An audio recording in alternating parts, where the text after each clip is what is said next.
didn't know. Somebody say, favor me this way. Thank you, Jesus. We never knew you would favor CFC. We never knew you would favor our children, Lord. We didn't know you would favor us this way. Favor us this way. We thank you, Jesus. You will favor me. I have never known. No, you will favor me. I have felt no kind of a favor, Lord. I have never seen favor like this. Hey, say one more time. I didn't know. I didn't know. You have favored us, Lord. You will favor me this way. I didn't know. I didn't know you will favor me this way.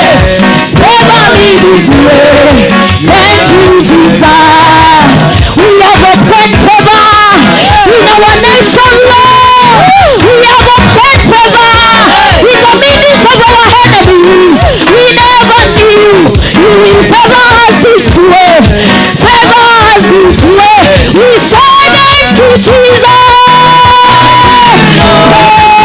I didn't know. You will favor me. I didn't know. You will favor me. Favor me this way. Yeah, yeah. I didn't know.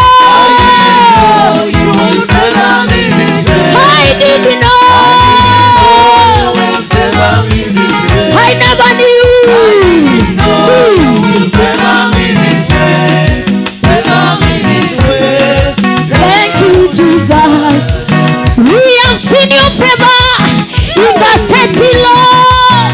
We have seen your favor back to our villages, Lord. You said whenever we go, we will be favored. What we have to say is thank you, Jesus. You will favor me this way. I didn't know. You will favor me this way. I never knew. Hey, You will favor me this way. favor me this way. This way. I didn't know. You will favor me this way. I didn't know. I didn't know you will favor me this way. I never knew, Lord. I didn't know you will favor me this way. Favor me this way. Thank you, Jesus. Somebody open your lips and tell God, I didn't know that this is how you favored me. This is how you loved me. Just open up your lips and tell God, I'm so proud. I'm so happy of you. I'm so proud of you, God, that you have done me this. That this favor you have done to me. That this is what you can do to me. Despite of my weaknesses, despite of the challenges, despite of my failures, despite of my name, despite of where I've come from, despite of what I am. God, I thank you. God, I thank you. God, I glorify your name. You are special. You are faithful. In Jesus' name. Somebody say amen. Amen. Salimia watu wawili watatu, mwambie kumbe ulikuwa favored. Mwambie tu, so that's how he favored you are. Mwambie salimia tu, mwambie I never thought that is how you can be. Then grab your seat and enjoy your comfort as we cruise through this powerful teaching. Today I want to teach you, and I want to ask everybody, why have you failed despite coming to church? Because I can see, apart from maybe 2 or 3 here, none of you is my spiritual son or daughter by what do you call it? By that you started with me. Your salvation started with me. You got saved through my ministry, and I'm still with you. How many of you that got saved here can say that this is where I got saved? Can you stand up? Stand up kwa miguu yako. You got saved here. Haukuwa umeokoka.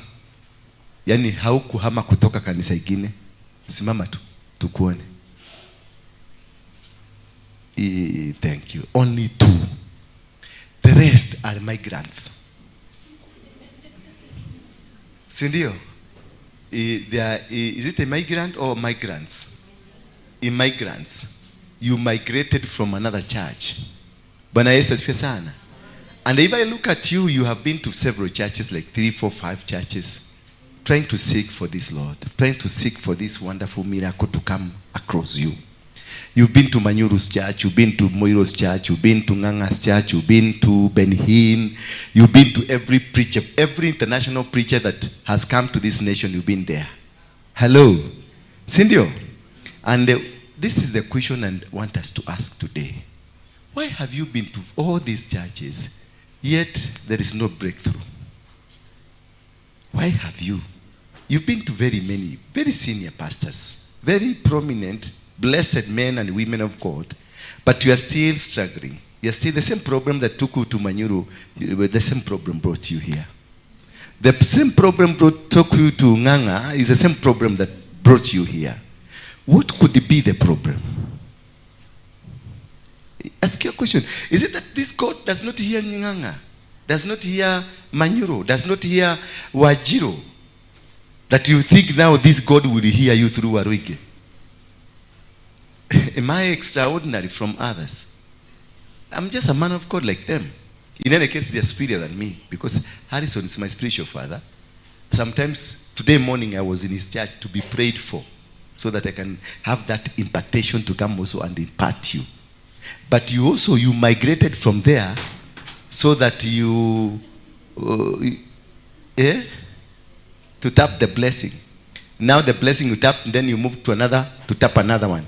You move to another to tap, and this thing is not getting, the electricity is not touching you.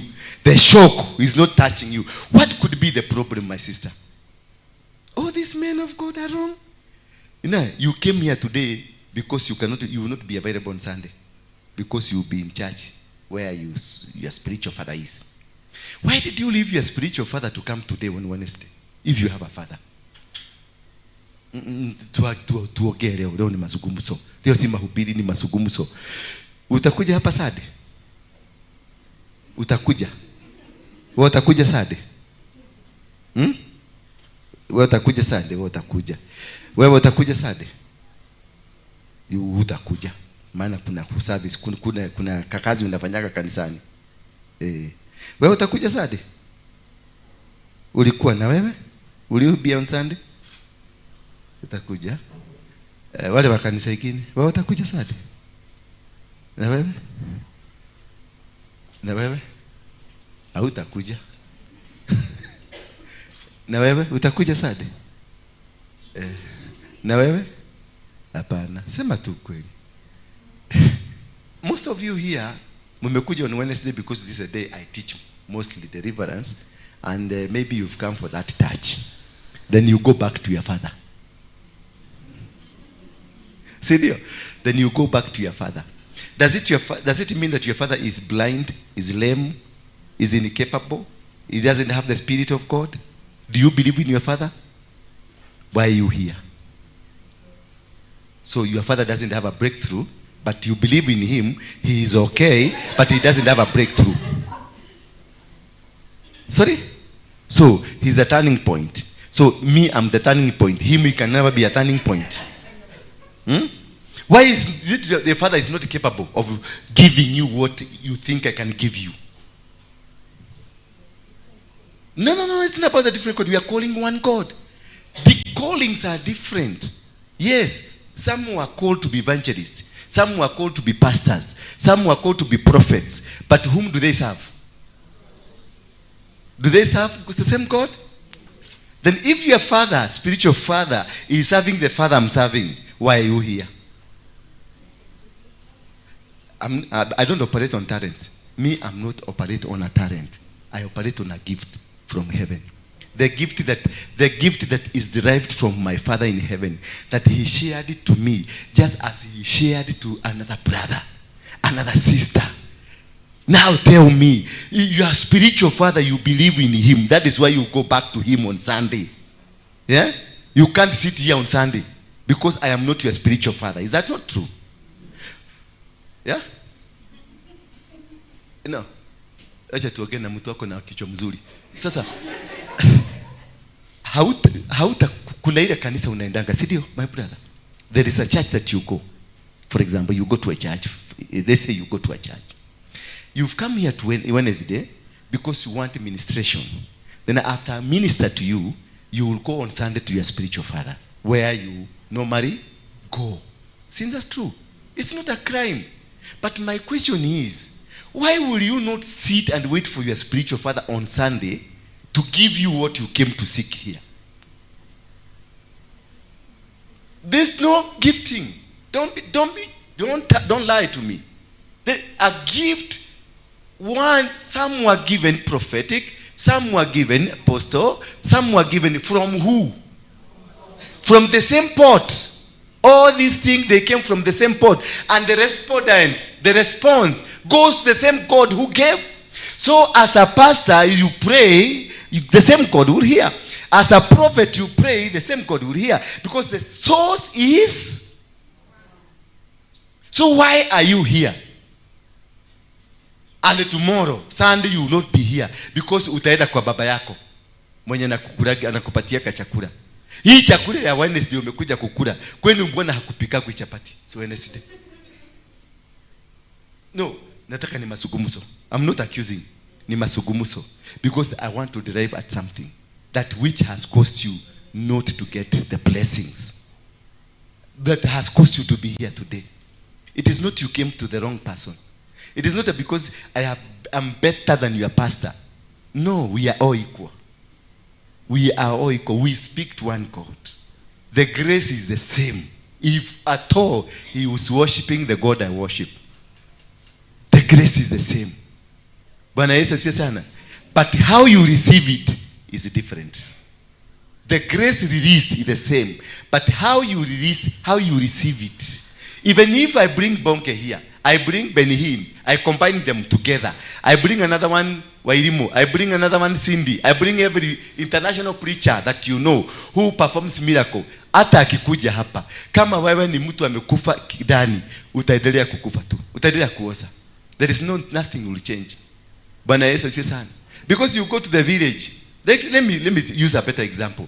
You go to the village I come from is Molo. And the further village I come from is place called Kiambereria. Kiambereria, I have one my neighbor who has ako na maroli saba. Na ni maroli mupya. Hizi ma FH hizo ni mupya. Na mimi niko Nairobi sina hata lori. Na niko Nairobi karibu na pale pesa zinatengenezewa. Lakini kule ako na maroli na ni tajiri. Na analimanga tu viazi na poka. Na ako na nini? Na maroli. Mimi hapa niko karibu na pesa. For sure. Niko na karibu na power na pesa. Kutaka kuona Ruto saa hii. It can't take me 2 hours. I need to call 2 people and I will be with Ruto. I need to call just Sakaja straight here. Shwi. Na nitamupata. Any button I need to press. Nitapress na nitafaulu. But I don't have lorries. Kule ule msee hata hajawahi kanyaga Nairobi. I remember siku moja nilimwendea Westland kwa sababu hawezi kukuja Nairobi ajue ni wapi streets. Alikuja hapa kanisani. Lakini hawezi kukuja ajilete baka hapa. But yako na lori. Mimi sina. Yako na lori gapi? Na yako na gari ya VX. Na ningeshagi.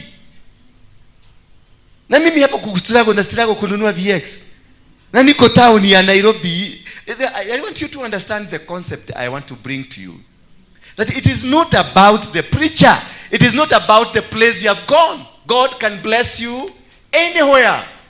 Bwana Yesu asifiwe sana. Kuna watu walifail jeshi hapa Kenya because walikimbia, wakafail, wakasemekana hawawezi.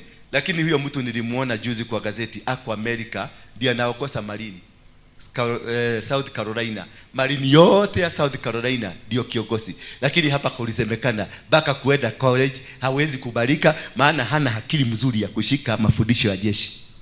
Lakini alipoenda America ikasema uko na akili ya kukaa kwa jeshi. Bwana Yesu asifiwe sana. So what I'm trying to teach you is this one, the failure. Where do we fail? Tunaangukiaga wapi? Why are you moving from one church to another church? Is it because that church that you go does not have God? Is it that church that you go you don't pray? There are churches you go in the village, wakiachilia kikosho na maombi, unaona Nairobi mnafanyanga kazi ya ujinga. Have you gone to the village siku moja ukakuta maombi na venye watu praise and worship na ushers na watu venye wanaomba mpaka pastor huko wanaomba mpaka unasikia uwepo wa Mungu umeshuka. Ukitransfer hiyo ulete hapa, unatafuta, mnajiona mko 5% wako 95% na wako village. Unaona miracles zinafanyika huko na wako village. Bwana Yesu asifiwe sana. Lakini tuko Nairobi hapa karibu na Mungu. Mnajua Mungu anakaga city. Karibu na Mungu. Bwana Yesu asifiwe sana. But we are not getting it. Why?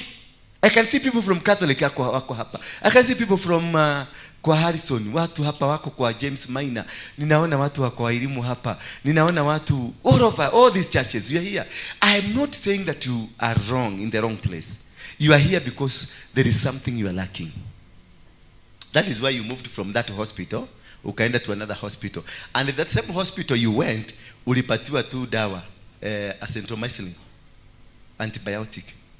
Kule ile ulipatiwa kule, ulipatiwa augmentin. Lakini sasa hapa amekupatia nini?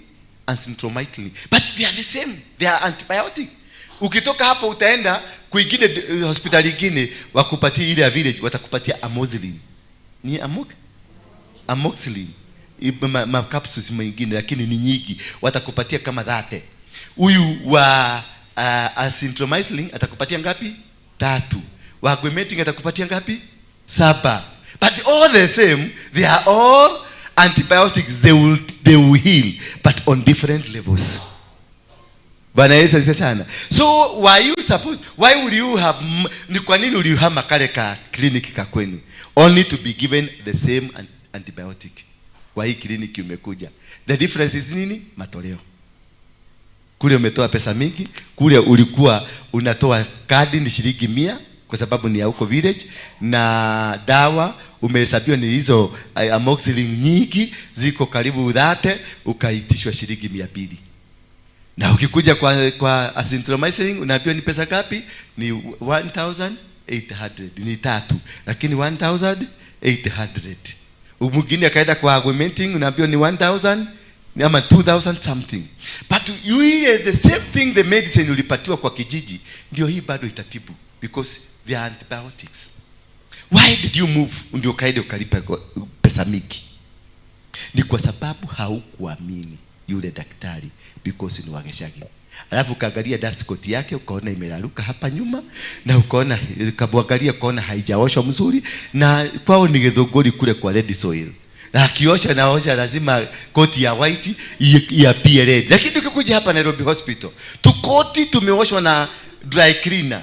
Buni ndio wameosha, alafu kamewekwa mpaka wax, kamekaa kamenyoroka. Lakini kule akivaa mpaka unaona ni kijana huko, akivaa mpaka unaona ni kama imetoka kwa mdomo ya ng'ombe, kwa sababu hata pasi kule hakuna. Lakini the same description atakupatia hata uende Nairobi hospital, you will find the same description. So what makes you move from that point to this point? Are we getting there? Now, are you getting my point? So what made you move to here? Yeah? No, let's talk to Mwalimu. What made you move here? Lack of faith. It is lack of faith.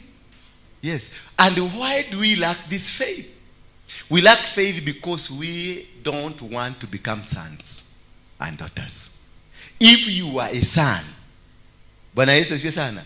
Because even if your father is a mad man, your real father, anakula matakataka kule kwa takataka, ni mrefi, ni mtu ni jangili, ni malaya ya mwanaume, you will never denounce him. You will still embrace him. This is my father. Bwana Yesu asifiwe sana. You still have faith in him. He is my father. So what is the failure in Christianity? It is because we have failed to produce sons and daughters in any ministry. Hapa tunakaa na nyinyi hapa kwa sababu ninafurahi sasa, kwa sababu mkikuja hapa nyinyi mmetoka makanisa mengine, mmetubustia tupesa, tutajua tutaweza kulipa rent. Mmetubustia live hapa, tutakaa mzuri, nitanunua kakoti kingine. So that is why I will keep you on Wednesday. On Thursday I will keep you. Na ukiingia kwa ofisi yangu lazima uingie na kabahasha, kwa sababu mimi najua wewe ni one time, hutarudi tena. Sasa tumaliziane wapi? Tumaliziane hapa. Najua ni vizuri niwapiage ukweli. Ukikuja hapa na nikiangalia kabahasha nikaona hakakaja mzuri, nitakuharakisha. Maana you are wasting my time. Because you are not a son, we boreri. We mukora. You are a criminal. Onorada kurekagia na haha na ihenya muno tondu igwa manyuru ni ararigamira ko don home. Nigetha turekanie na ihenya nigetha tengere kwa manyuru. Hado tware mbeca ciothe kwa manyuru ri. Ndwekenya mbe ndicirekere haha muberethi-ini. Because you are not a son. You are a crook. Wewe ni mkora. Bwana Yesu asifiwe sana.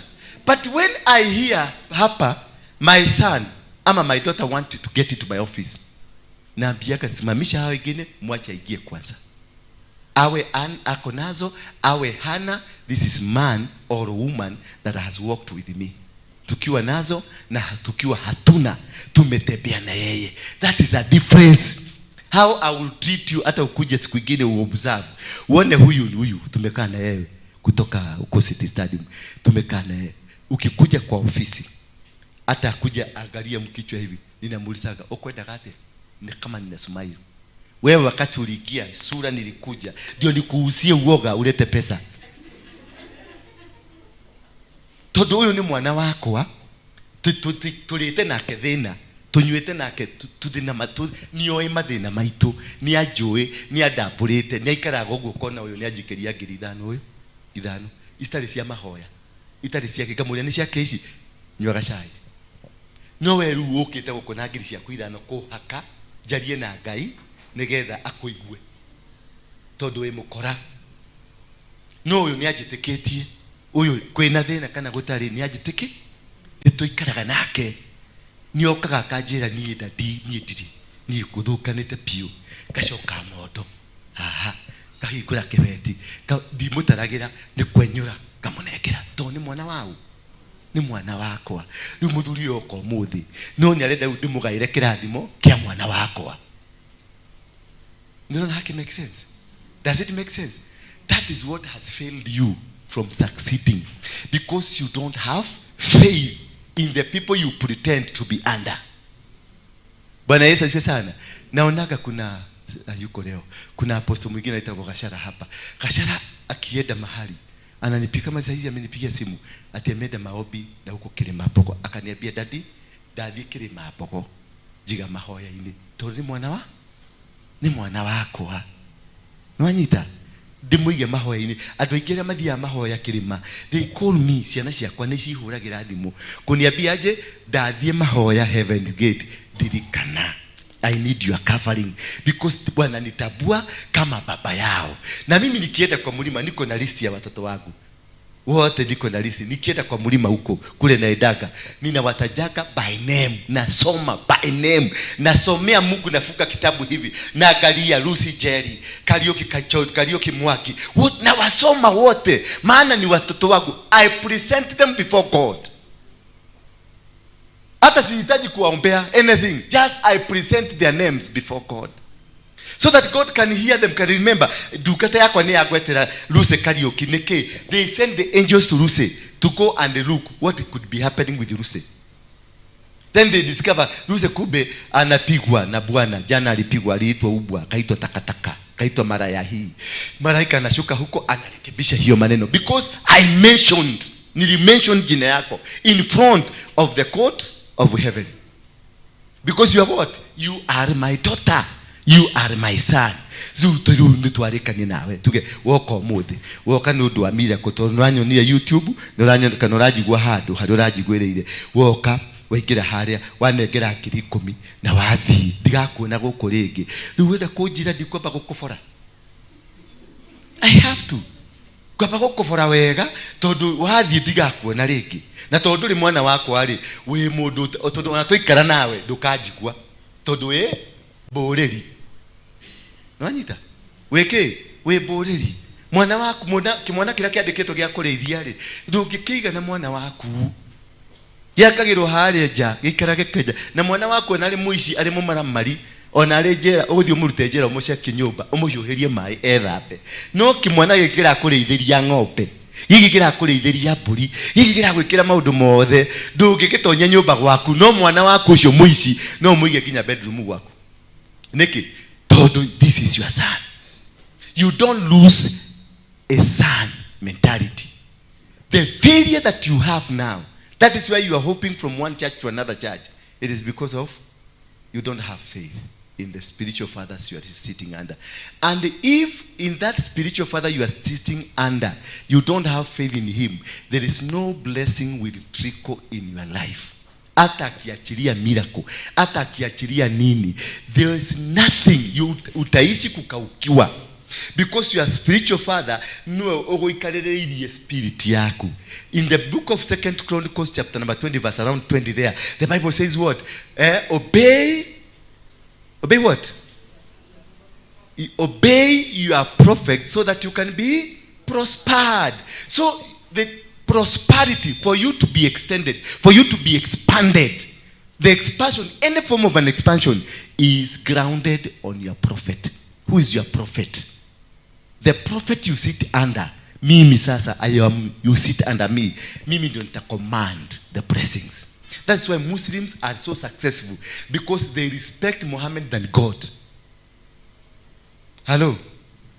Ukienda pale utukane useme Allah ni ubwa, hawatakuuliza edo mention Muhammad ni takataka. Uone venye watariot Nairobi mzima, watachoma magari, watachoma manyumba, watapiga watu. Why? Because they know the blessing, your prosperity is anchored on your prophet. Bwana Yesu asifiwe sana. So if you don't have faith on your prophet, your spiritual father is your prophet. Si prophet Waruinge, si prophet Kanyare, si prophet nani Wairimo, si prophet Wageshi, si prophet whatever you call those prophets that come. Those are not the prophets that control or hold your blessing. That man you sit under, that man you have value for, that man that you have faith in, that man that you respect, that's a man that controls your prosperity.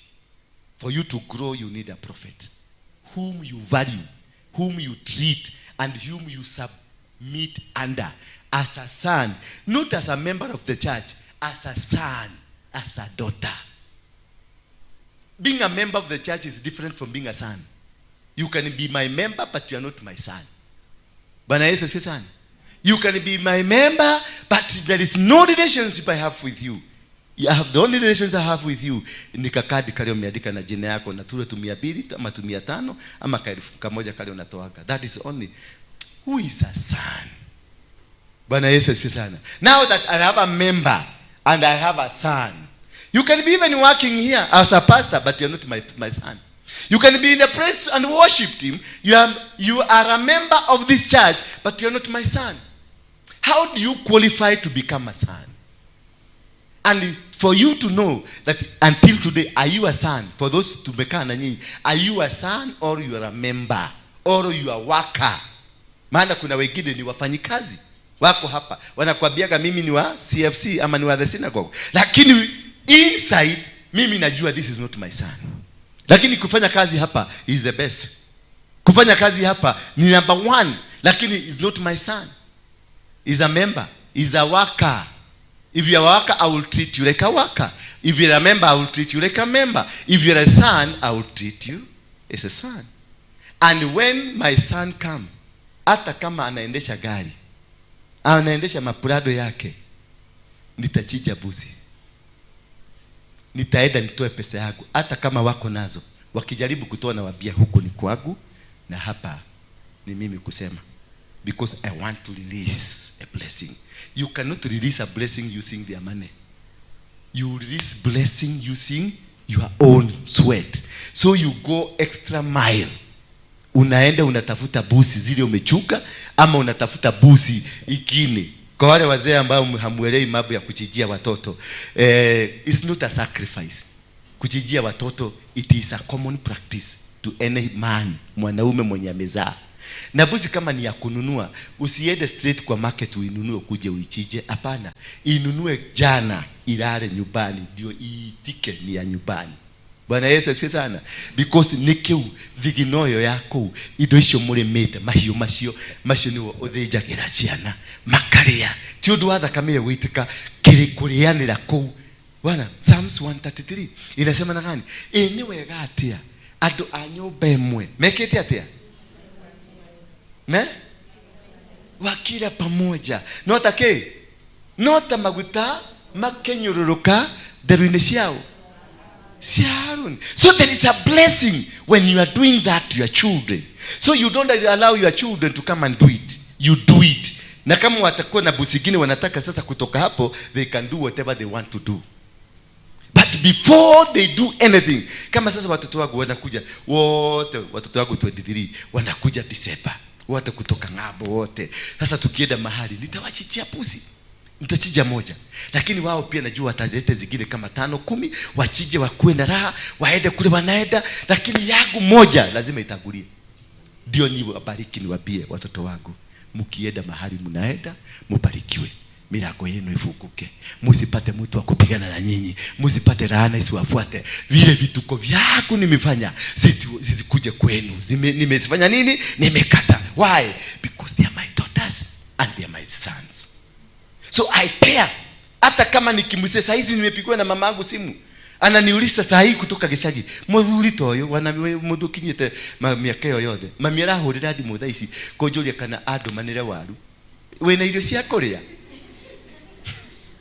niki todo ndi mwana wake mwanyita todo ni agetha waru na ndona ni ajikiria ciringi 1,500 todo ni agetha ki na ni endia hajikiria besha 1,500 acoka ni akira waru ile veremwe aciekire mororaini cioke nginya ha ndume mundu athia kagire haria to ndi mwana wake gwakwa cihurite buriji no ndi mwana wao wake ndegeria gutaririo muthe nginya na giko nigetha munjigue kumukundia horo mutigio gurukio mwinaguo gutiri kundu mukage na kirathimo ni ukumigrate from one church to another church.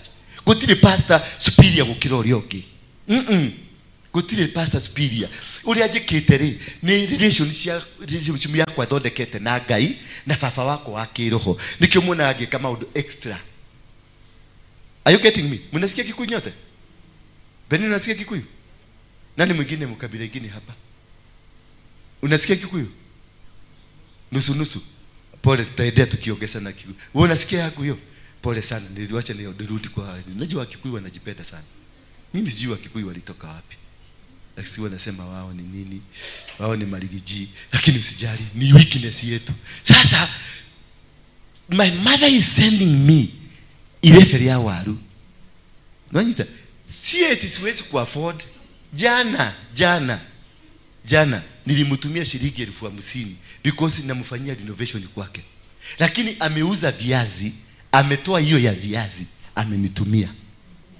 Bwana Yesu asifiwe sana. Because anataka nigawe the blessing ya matoleo ya shamba ya baba yetu. Baba yetu ni late.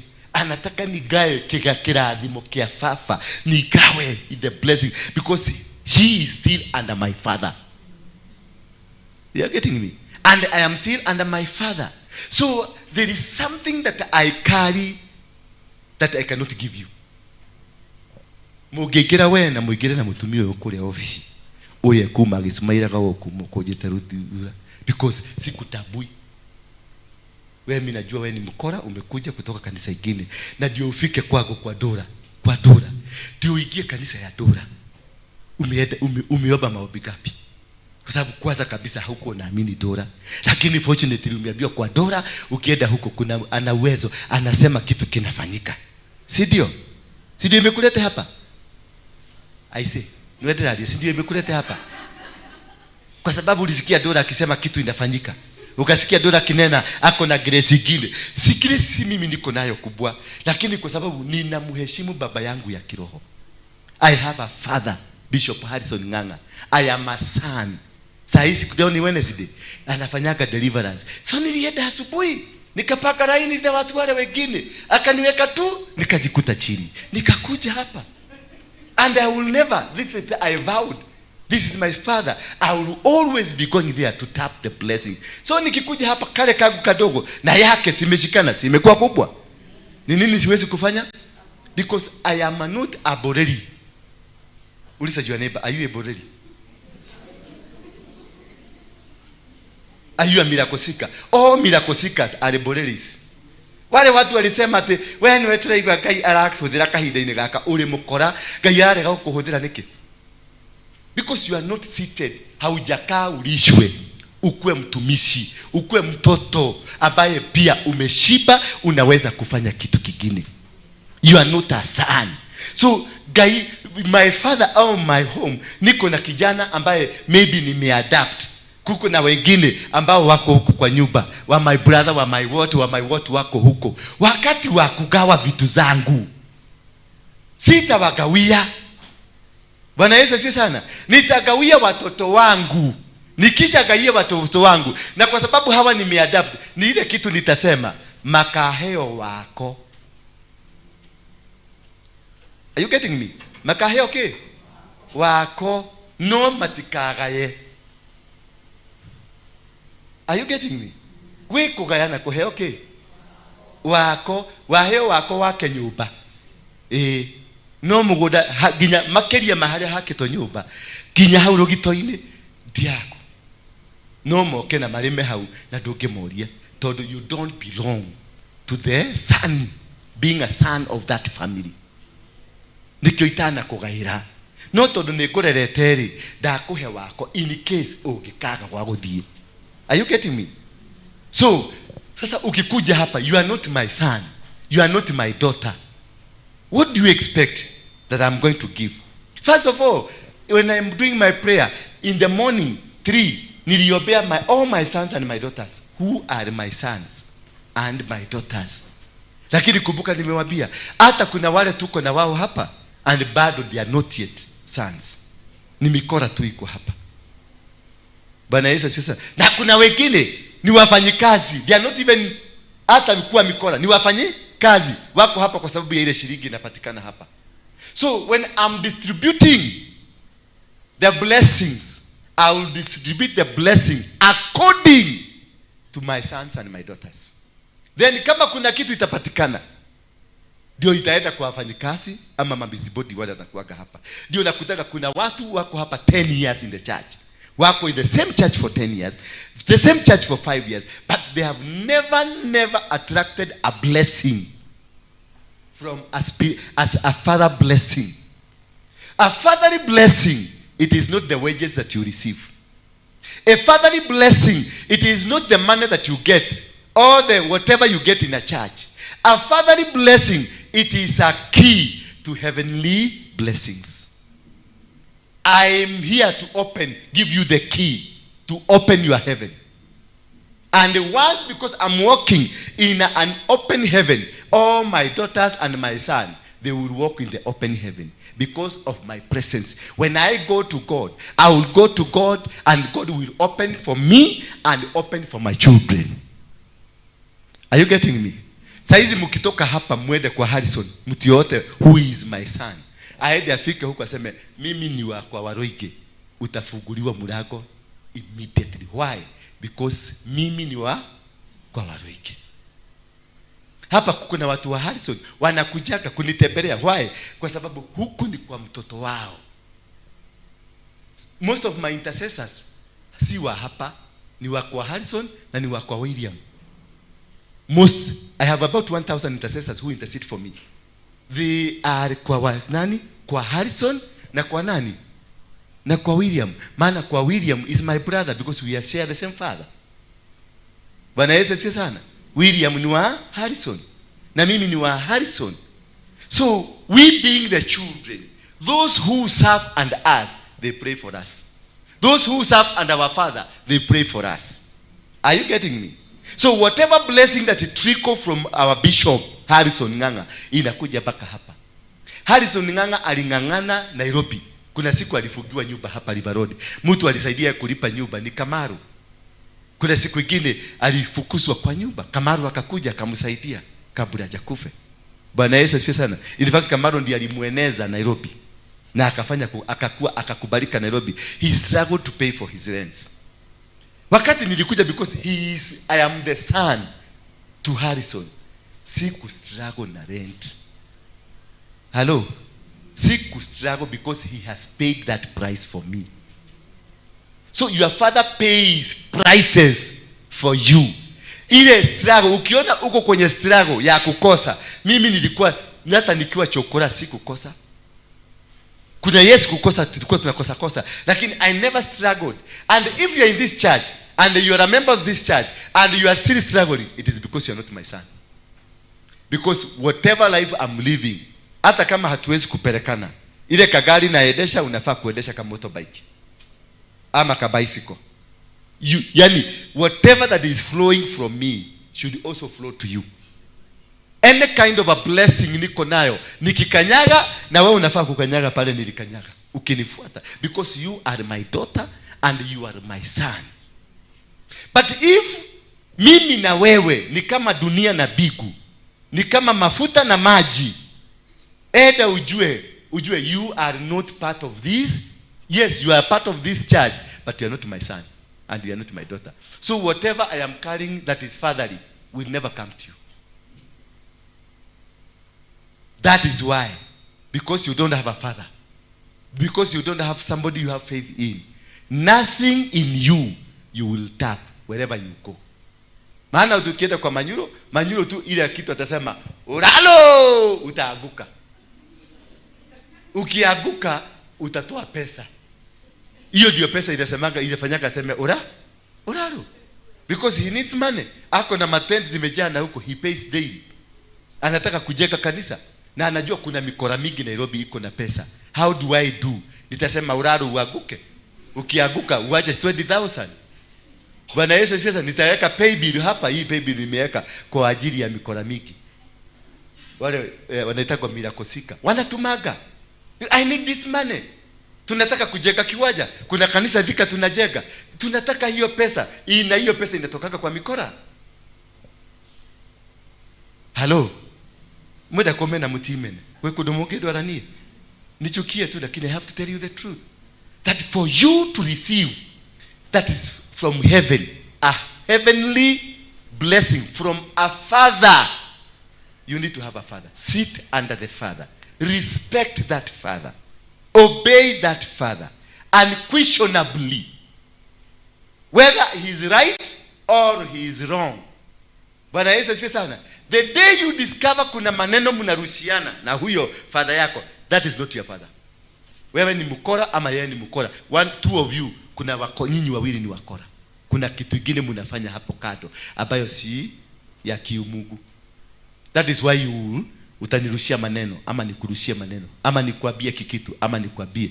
When you have a daughter or a son, they love you unconditionally, with your weaknesses, with your failures. They will always be with you and they will always try to cover your mistakes. Mimi siku moja baba yangu alikuwa kama mlevi, na baba yangu alikuwa na kunywa, ni wale wazee wa kukunywa wanalala kwa mtaa. Sasa tulikuwa tunaitiwa, baba yangu alikuwa anafanya kwa tea factory, tulikuwa tunaitiwa, baba amelala huko, tunaenda my brothers, tunaenda tunabeba huyo mzee baka kwa nyumba, tunamuigiza bedroom na tunafuka bedroom, tunamwambia alale. Wanakuja kumuuliza kama mzee yuko, tunasema hajafika, na tunakaa huko hicho kuangalia kama kuna mtu atakuja. Kuna siku moja kimama kingine kilikuwa kimemfuata. Unajua wakilewa kimama hajuagi kama kuna watoto ama hakuna watoto, anakuja tu. Sasa kuna kimama kilikuja kusema hapo hapo mzee. Nikamuuliza unataka nini? Akaniambia wewe mtoto, mambo ya watu wasimu unaweza kujua. Nilichukua kuni, nilimwekelea ya mgogo, nikamfukuza. Because this is my father na ako na mama yangu. Kuna msichana mwingine yako hapa namuona alikuja kunitembelea nyumbani. Tulikuwa na kijana yangu ule Jeroge. Sasa nikamuuliza Jeroge, salimia huyu. Akamsalimia, akamuuliza and who akamwambia I am Alvin. Unajua watoto wale wa huko wanajuaga kukuuliza jina. Kukuuliza jina siku za naitwa nani? Hapana, nakwambia I am Hezekiah. Na wewe ujibu. Sasa akamuuliza I am Alvin. Na yeye akamwambia I am Mary. So how are you here? Akamwambia nimekuja kutembelea dadi yako. My mother is in the US. Una statement ile amefanya. My mother is the dio, in case kama kuna kitu kingine bikulete hapa, ujue hapa kuna kuna mwenyewe. Why? This is a son. This is a son standing in for the mother and for the who? for the mother and father. Bwana yetu asifiwe. And that is the principle of being a son, a daughter. You don't hate what your father loves. Hello? You don't hate what your father loves. You love what your father loves. Because your father is final. That is the only dad you have. And that is why you came to sit under me. Ukiona navaa kakoti napenda kapenda kukaa kakoti kama haka. Unakapeta. Ukiniona venye nimedress, unasema you are dressed, you are nicely dressed. Umevaa vizuri. Bwana Yesu asifiwe sana. Because that is your father. Na challenges zake, na ugo wake, na makosa yake, that is your father. And that is how only you can be able to receive a blessing, a fatherly blessing. While you are in this church, push to seek the fatherly blessing, because that is the only reason you are in this church.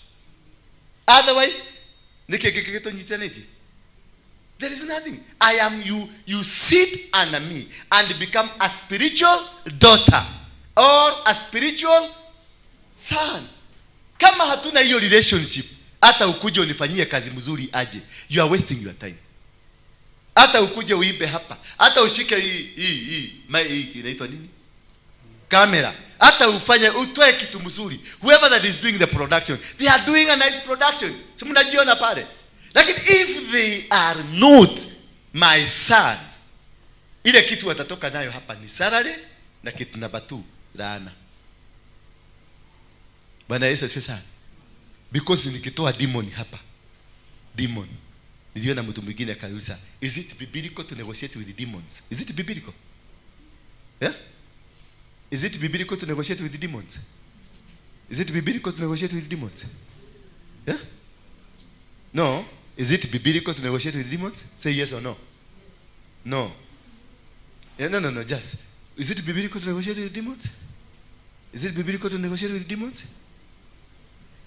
Is it biblical to negotiate with demons? Yes or no? Yeah? It is yes, it's biblical. Jesus negotiated with demons. They told Jesus, then give us permission tuende kwa maguruwe. Was that not a negotiation? That was a negotiation. They negotiated. Jesus could have commanded them, go away, and they could have gone. But they negotiated with Jesus and they told Jesus, I will let us basi tuingie kwa maguruwe. Na sikaikia kwa maguruwe. Jesus agreed. He could have stopped them from going to the guruwe. Bwana Yesu asifiwe sana. So this is what I'm telling you. That you will, utatoka hapa. So nikitoa demon ya huyu, na nitoe demon ya huyu, na nitoe demon ya huyu, na huyu msee ako hapa because of salary. Zitaenda wapi?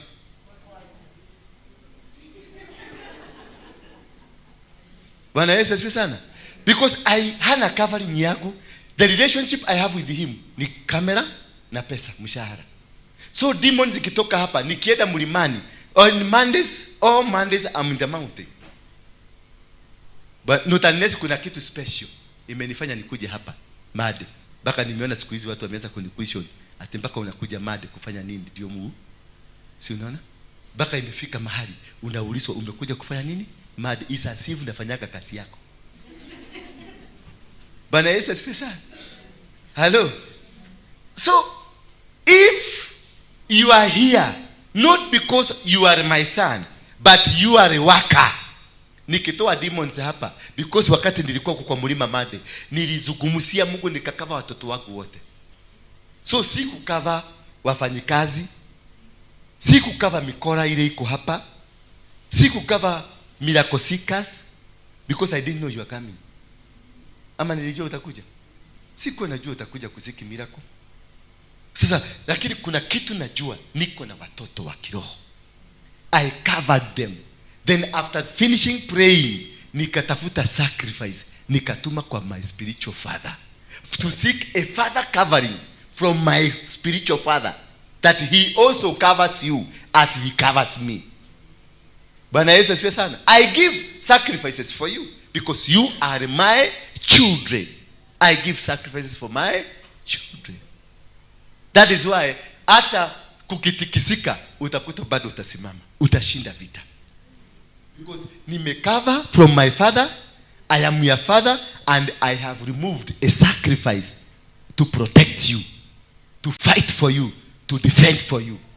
Sasa umekuja leo, nimetoa mademon.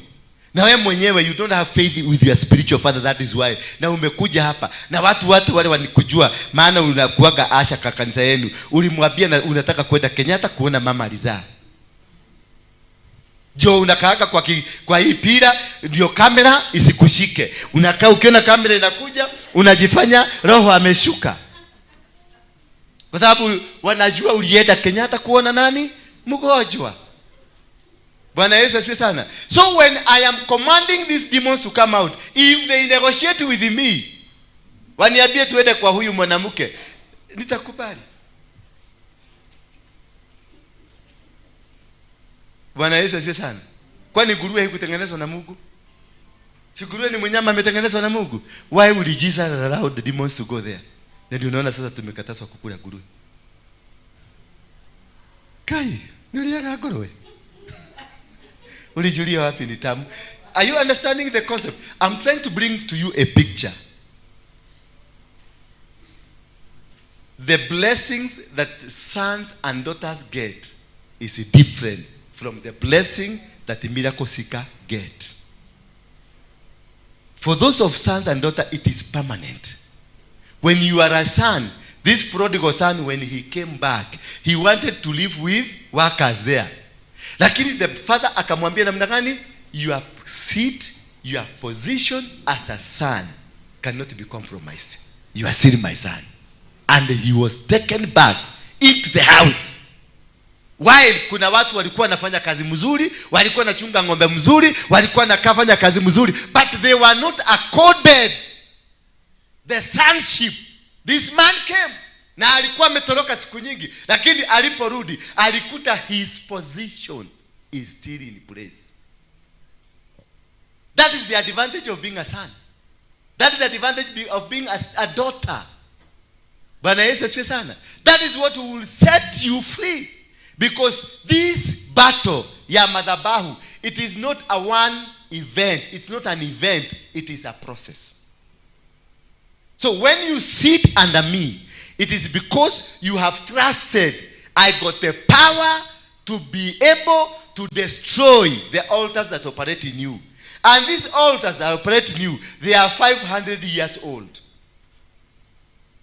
Ile madhabahu inatembelea kwako ni ya shosho. Ni ya waguka. Ile streak ya marriage ambao kwenu hakuna. Ni kitu si wewe umeanzisha, si mama yako ameanzisha, ni mababu walikuwepo. So you need a father whom you sit under so that you can walk together. That is why I have a father in the name of Harrison Nganga. When I opened this church, sikufugua hivyo, nilienda mzee nikamwambia baba, nidahingura kigokona, kuja uko radhime. Todo ndio operate na grace ya kumagwa na operate na grace yake. Bwana Yesu asifiwe sana. Ministry ni yangu, but under his grace. Are you getting me? Because I am a son to him by kunilea. Maana yeye ndiye alinilea. Lakini nani alinizaa? Ni James Maina Nganga, Ngangalito. Matuta ndiye alinizaa. So kuna wakati nakaaga kama jana, nilichomoka hapa kidogo, nikampigia simu nikamuuliza, "Dadi uko wapi?" Akaniambia niko kanisani. Nikamwambia ninakuja.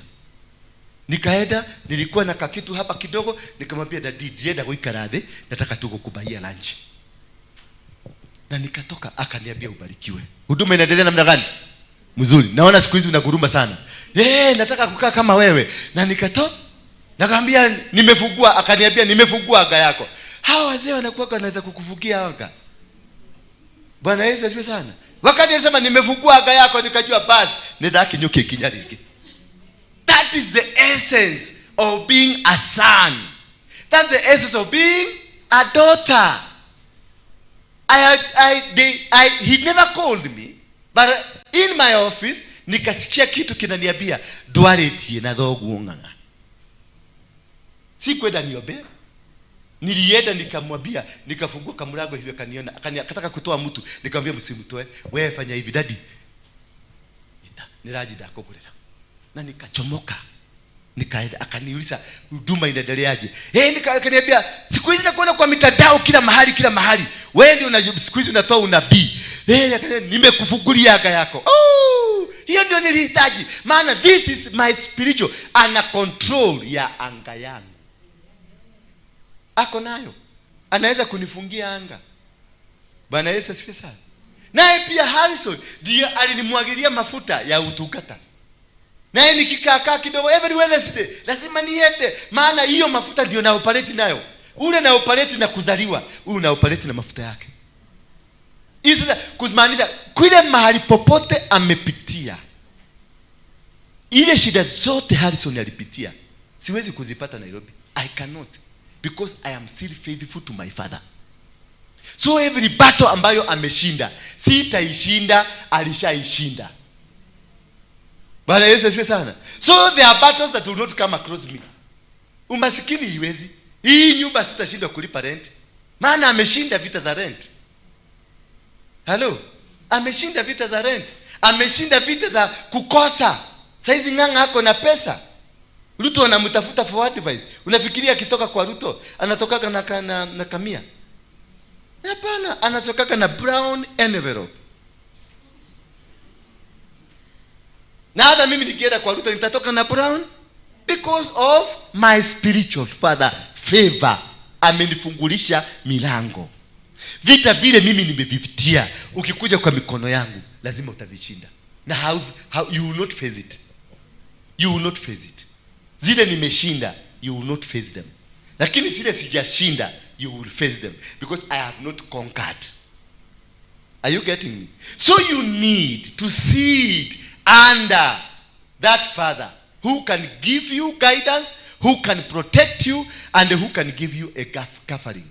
Lakini kama umekuja hapa kuchukua miracle, jamani, hata utatoka hapa the next 2 weeks utakuwa kwa mwingine. Na naomba sasa ya kuilea. Watu wengi mmekuwa maskini because mumetoa until you can give nothing. Because you don't have a father. Bwana Yesu asifiwe sana. For the church to grow in maturity, you must have sons and daughters. For you to become mature, that when I'm in my office with this lady, you don't see anything malice. Unaona a sister is with our father. Your sister wako na our daddy. You will not see any malice. Nikiingia kwa gari ya huyu, tutaenda nitoke hapa mpaka niende Nakuru. Nobody will lead malice, because even me, I have matured as a father to know this is my daughter. And my daughter knows this is the boundary of our father. But if you cannot sit, atunakaa pale ukumonitor, ni nani ameingia na ni nani wewe ni mkora. You're just about a criminal. You are not my daughter. You are not my son. If you can come here to call me, ukuja unicheze unikon. Come to your father. All my sons hapa wakikuja, wakiwa wako na shida, wananiabiaga kama Daudi ananiadikiaga, daddy nikubaya. Hata siogeagi. Mimi every time nikikaa kidogo, because I know I have a son anaitwa David. Huaga nakaa kidogo, nikimubeba kwa gari yangu akitoka, whether ako na pesa amepatiwa mali kwingine aje hajapatiwa, kuchuka tu kwa gari yangu hivi, ninarudiki kwa mfuko 2,000, 3,000 shika. Because najua ni mtoto wangu na ako na matumizi, hahitaji kuniambia. Wakati walitaka kumweka on salary, nikasema hapana, asiwekwe on salary. You have limited my son. You have limited him. So wacha tungangane na yeye. Ile kitu niko nayo, kwa sababu hii ukikuja pale ile kabahasha umeleta kamia ama umeleta ka 50. Ako ka 50 natoa 30, napatia ama natoa 20. Napatia ule tunafanya naye kazi, kwa sababu si yako pale. Unajua siku nyingine nilikuta hapa nikakuta ako na kibuyu ya maji ya 20 liters. Nikajua kai aigete mahe ni mwaranywa. Nikaona hapa hii ni shida. Nikamwambia sasa, nikajua nitakuwa tukibeba. Wewe ndio unanibeba leo. Tunaenda ndio akitoka tu kwa gari hivi, ninamwachia kitu. Na yeye anaona anaona venye ile makinya mimi nakinyokia, aanze kucopy that so that mimi nikizeeka na yeye take over. That is how you mature your children. That is how you grow them. And as you see, I am not a hands on. Nitakuwa tu hands on nikiona misbehavior. I will come in. Na nikikam in, utajua umekosa. Because I will cause you to be painful. I will cause a lot of pain on you. Dio kesho ingine usimisbehave. Lakini mtu mgeni, tuseme huyu ni mgeni amekuja na misbehave, I won't care. Anakueleza security mama ikonokia na hawadhi na hau. I won't care. Lakini huyu mtoto wangu, I will be very careful nikikuta amefanya makosa. Nitampinchi vizuri. Wale walichunwa hapa na mama yao ni wangapi? Inua mkono. Wale tulichunwa hapa. Hiyo rokunyo wakati ulikunywa, how did you feel it? Na anakuchungulia kwa macho, ulia kidogo. Ulia kidogo.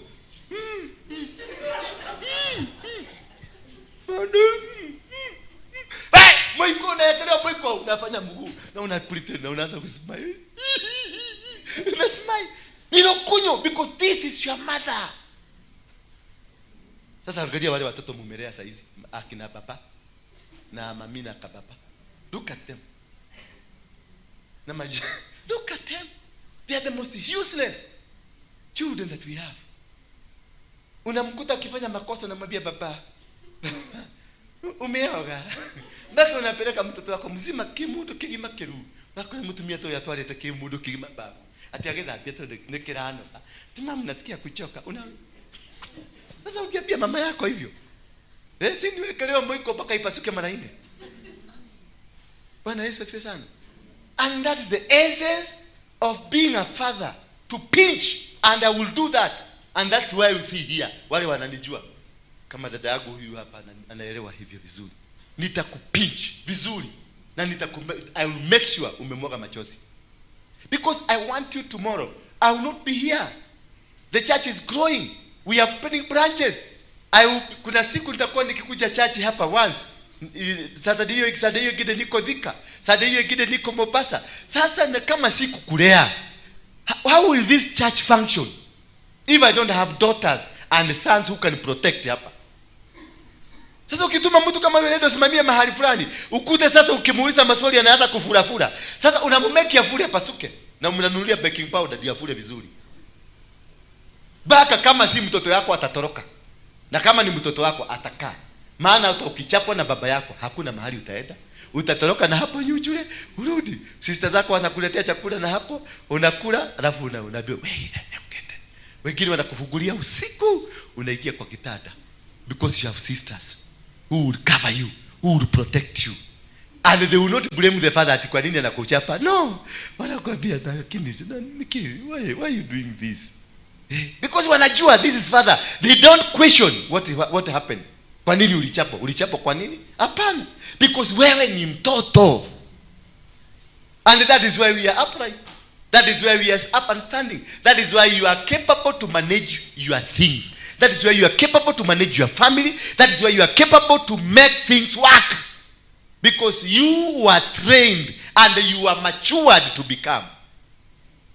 But if you cannot sit down and be matured, you are a dead babe. Kitoto kimekufa. Kitoto kia hamburger. Kitoto kia pizza.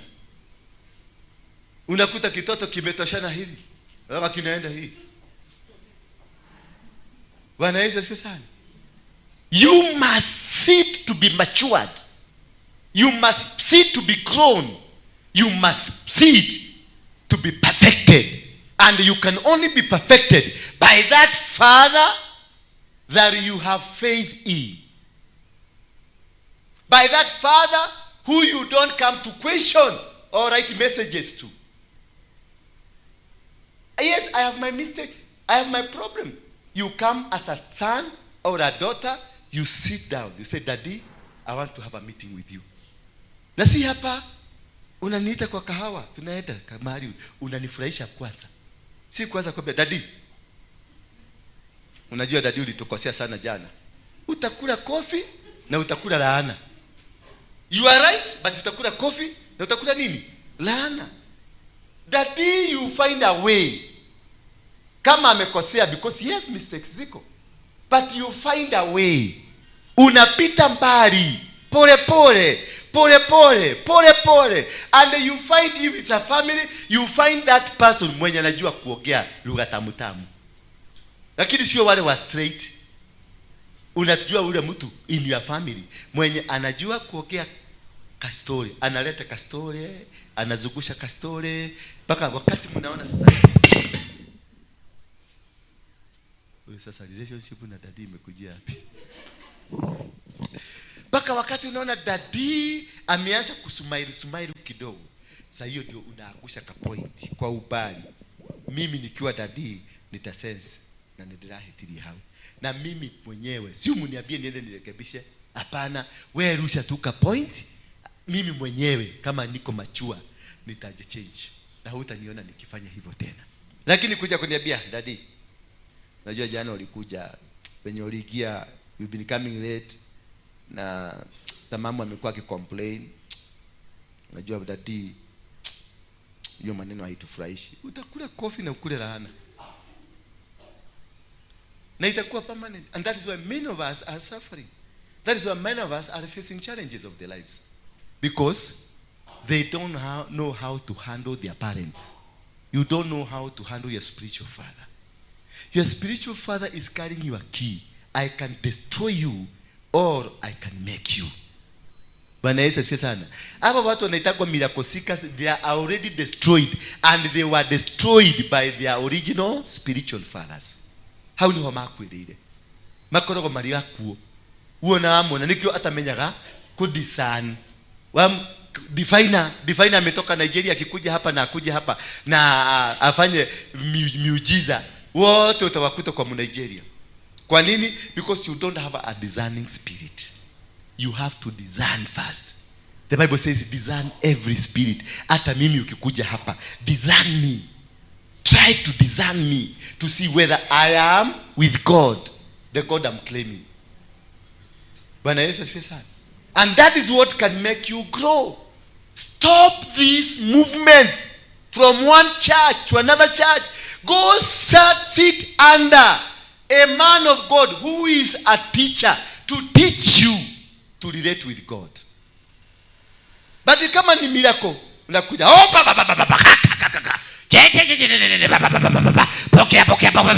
pokea mnaanguka. Kuanguka nina uwezo wa kuangusha nyinyi, hata hivyo mmekaa ndio hotio niko nayo.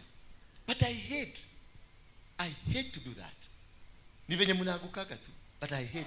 Unaona naita Yasha, kaa hapa nyuma, na mtu akianguka na larua coffee na piga hiyo Yasha coffee, because it is not decent.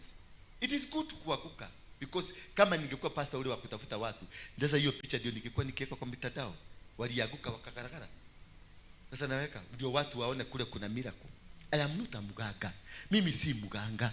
Mimi ni mtumishi wa Mungu, na nimetumwa nikuje nikusaidie. I am a Moses to come and liberate you from the bondages that are still holding you. And I'm not here to pamper you or to make you happy or to make you become. No, I'm here to tell you the truth. You either follow me or unfollow me. I don't care. I have only my stomach to feed me. Watoto wangu wote wamesoma, wametoka. I have the only stomach. Na tushati nilinunua tu hiki. Tushati linatoka hiki. Ukioka wardrobe yako ni kuma, ni kutoka hapa imezunguka hivi. Wardrobe yangu inakaa nyumba mzima kama hii. Imepakwa mashati na makoti. So kama ni pesa ya kununua shati, sitaki niko na shati. Tukoti niko na tu. Kakiatu si unaona ni kazuri. I'm not intending to buy a shoe. Nikagari niko nako. Kashaba niko nako, niko na tung'ombe twaku, niko na tubusi. Niko na tukuku. I'm not intending to have to buy. What I wanted to do is to tell you the truth, because I have gone through the process. So I am coming here to tell you the truth. Unipende, usinipende. Hiyo truth, ukienda kwingine kwa mtu wa Mungu, utaambiwa the same truth. And I want to make you being a son, a daughter, to respect the anointing. You cannot sit and pretend to be working for that anointing, yet you don't have respect for it. You are doomed to fail. Bwana Yesu asifiwe sana. So don't be a grasshopper. roho wake wadahi niyo shirwa jipia meiba hiyo roho wadahi wa kuruka. Sit down under the man of God. If you see, kama umesikia hapa kuna chakula, uende uhame huko, ukuje ukae hapa. Lakini si ukujage Wednesday kuchukua chakula hapa. Hapana, chakula ni cha watoto wangu. Yesu, kuna mama alikuja akamtokelezea Msamaria, akamwambia nipatie chakula. Yesu alimwambiaje? Si vizuri kuchukua chakula cha watoto ukampatia mbwa. Lakini mama akajitetea sana, akasema hata mbwa zinakulanga makombo. Sasa hapa hakuna makombo. Sisi hatutaangusha makombo. Hatutaangusha makombo.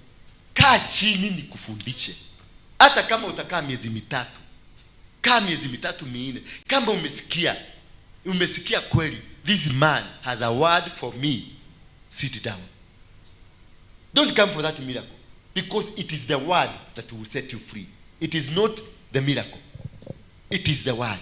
The word I will teach you, it will set you free. If you can anchor your faith on the word of God, not on the man of God, then you will be set free, and nothing can compound you into the promises of failure. But always, when you have the word with you, the word will set you free. When you have the truth with you, the truth will make you become free. Now you are captives of miracles. You are captives of not understanding the word of God. You are captives of not knowing what God is saying. You don't have time to hear from God. All what you want to see, to hear, gayarauga ate horo wakwa. Niyo na igemenyaga ndiko kwe. Sitakwambia. How they are communicated na mukora. Tulera ate na mikora. Urenda kujira gushoka kwa ga imadere to ne gashoka kweka ire. Gishoka kweka imadere kire mari. Twaraniye gamwira direka kana mikora. Just tell me, gamwira ni kidireka na mikora. Tondu ndiraherire mehiari magukora na mikora last week ire. Na ndiramwira ndigashokera ringire. Riu ninge mande gashoka kuo ninge na kuhera. Ni undu wa the same. Agokenogio nini? Atachoka na mimi. Bwana Yesu asifiwe sana. Sonship requires total surrender to the Father's authority. Sonship requires total surrender to the Father's authority. You have to totally surrender, obedience, and live according to the teachings of your Father, if at all that is your Father.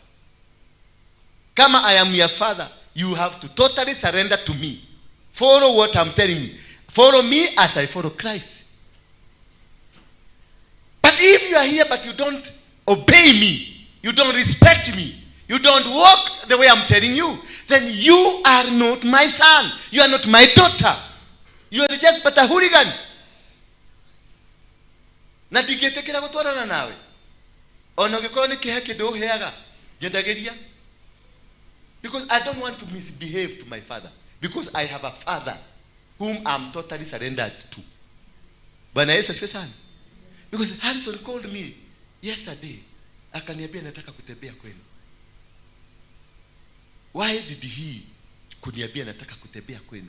Hakuji kufanya maombi, arenda gukagoshera gwitu turianire. Nanyita damu ya date fulani ya aje ya Kedole diary. Sasa nangojea niende nimpige nimwambie date fulani ni confirm ndio. Twende home. Twende tumchijie kabusi, tukule. Asikie vizuri. The anointing ile atawacha will keep us moving. Why? Because I have a good relationship with him. Na kuna watu wengine hapa pia napigia simu na mwambia ninataka kukuja kwako. Sasa nikikwambia nataka kukuja kwako sasa kusema nini? Na pastor Maudo Mareko mashia jaribu. That is a role of the spiritual father. I am supposed to come where you live. Hata kama ni kageto, ninastahili kukuja kukutembelea. Si wewe ni mtoto wako. Menye mwana wako aikaraga atia. Na leo ndatera mutumia toyo. Yakoja kai. Afasa. Umanye Maudo Mareko shiaji. Nasi ule aigwe ne turadi gwaku. Uyu akaga. Ucio no eri mathiko ici. Because you are not a son. You are not a daughter. My father before he died, my father has 20 children. Wale ambao tunajua. Kuna wao wako Eldoret na kuna wao wako Nairobi na kuna wao wako America. He will make a tour every end of the month kwa wale wako Kenya. Alikuwa anaanzia Eldoret. Anaenda anatembea kwao kwote. Anateremka Nairobi. Anatembea Nairobi. Akipata nyumbani watoto 20 wamekupatia shilingi 1000 tuseme 3. Ameenda na pesa ngapi mzee huyo? 3000 na fare. Tuko tumpatia pesa ya hii ni yako na hiyo ni kwa tikiti. Mzee alikuwa anaenda nyumbani na 100,000. Because of the investment ya watoto. So that is what a father does. Analea watoto as an investment because of tomorrow. Hizi makanisa unaona kama Catholic, they have grown because of the sons and the daughters ambao wamesustain Catholic mpaka imefika huko. Lakini sasa angalia hii kanisa. Saa hizi likaondoka inaisha because is a one man guitar. Sina mtoto nimelea, sina wote ni milakosika, ni wakora. Ninajaribu kuleta nitengeneze board, ikae board pamoja ndio itengeneze mikakati, not for today but for 30 years to come, that this foundation we have laid will be there whether I am in or not, because this is a society. We are registered under society. There is nothing mine here. Wakati nitaamua kutoka, hakuna hata kitu. Ile kitu nitachukua ni diary yangu na vitabu zangu niondoke, because this is a society. What if I grow people, sons, ambao watajua hapa ni kwa baba. Hata nikitoka saa hizi niende Japan, nikitoka niende America, one full man, sitapiga simu kuuliza wewe diagati omuthi kana guradi ate. Kuna mapasta ambao atahubiri ako Guatemala, atahubiri kanisa Sunday, akipiga tu simu, akipiga maasha. Nini viti vimepangwa aje? Na huko pale mlipagusa. Yule mama wa maua alileta maua. Because you don't have children who have taken your spirit with you. Bwana Yesu asifiwe sana. So ask yourself, are you carrying a spirit ya baba yako? Kana ukaka huko todo oda huko ali totabiri goli nigetha wanaga maundu ya maradio. So a son requires total surrender to the father's authority.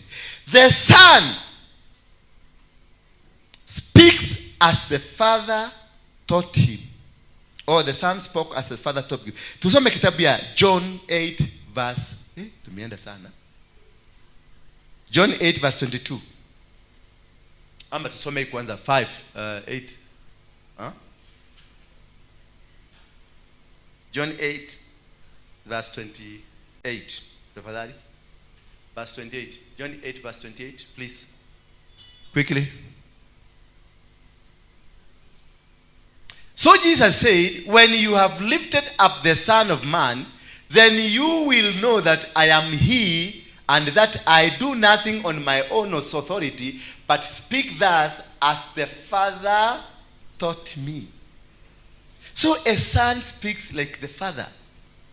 When you are here and you are my daughter, you behave and you live and you talk like me, because I'm your father. Ukienda kwa wa mapasta waka James Maina Nganga, wote kina Wafula, kina Chai, kwa sababu hivyo ndivyo baba yao anafanyaka. Ukienda kwa nani? Ukienda kwa Harrison, unasikia wanaongea kama baba. Sasa leo tunaenda kufungua kitabu cha Wahibrania 5. Unaona ni amelea watoto ambao wamenyonya, wamekula maziwa, wanaongea kama yeye. Sasa hapa utakuta David, mimi naongea hivi pole pole vizuri, na utakuta David anaongea ni kama tuko kwa crusade. Bwana asifiwe sana. Utakuta nase anaongea ni kama vitu zingine. Utakuta mwingine hapa na yeye anaongea vingine, because hatujaingiana in the spirit. Tukiingiana in the spirit, utakuta venye naongea ndivyo huyo. Hata ile maneno nitakwambia hapa, nikwambie ni ile uende kwa David, utakuta atakwambia the same word. Why? Because the spirit is one. Bwana Yesu asifiwe sana. So strive to be, for you to be part of this community, you must be fed. Na ukubali kunyonya maziwa, na ukubali kukula ugali, na ukubali kukula managu. Hata kama managu ni chungu, unakula. Bwana Yesu asifiwe sana. Hello. Let's go to John 5:18. Tumalizie hapo. Rely on the truth of God, not our own wisdom. Bwana Yesu asifiwe sana. A son relies on the truth of God's word, not own wisdom. 5:18 inasema, this was why the Jews sought all the more to kill him, because he not only broke the Sabbath, but also called God his own father, making himself equal with who? A son is equal to the father. Yes.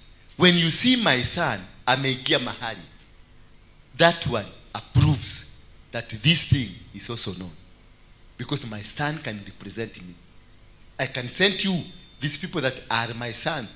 I can represent you, na nikutume nenda mahali fulani ukafanya kitu fulani, na sitakuwa na wasiwasi, because I know umenyonya na umekaa sawa.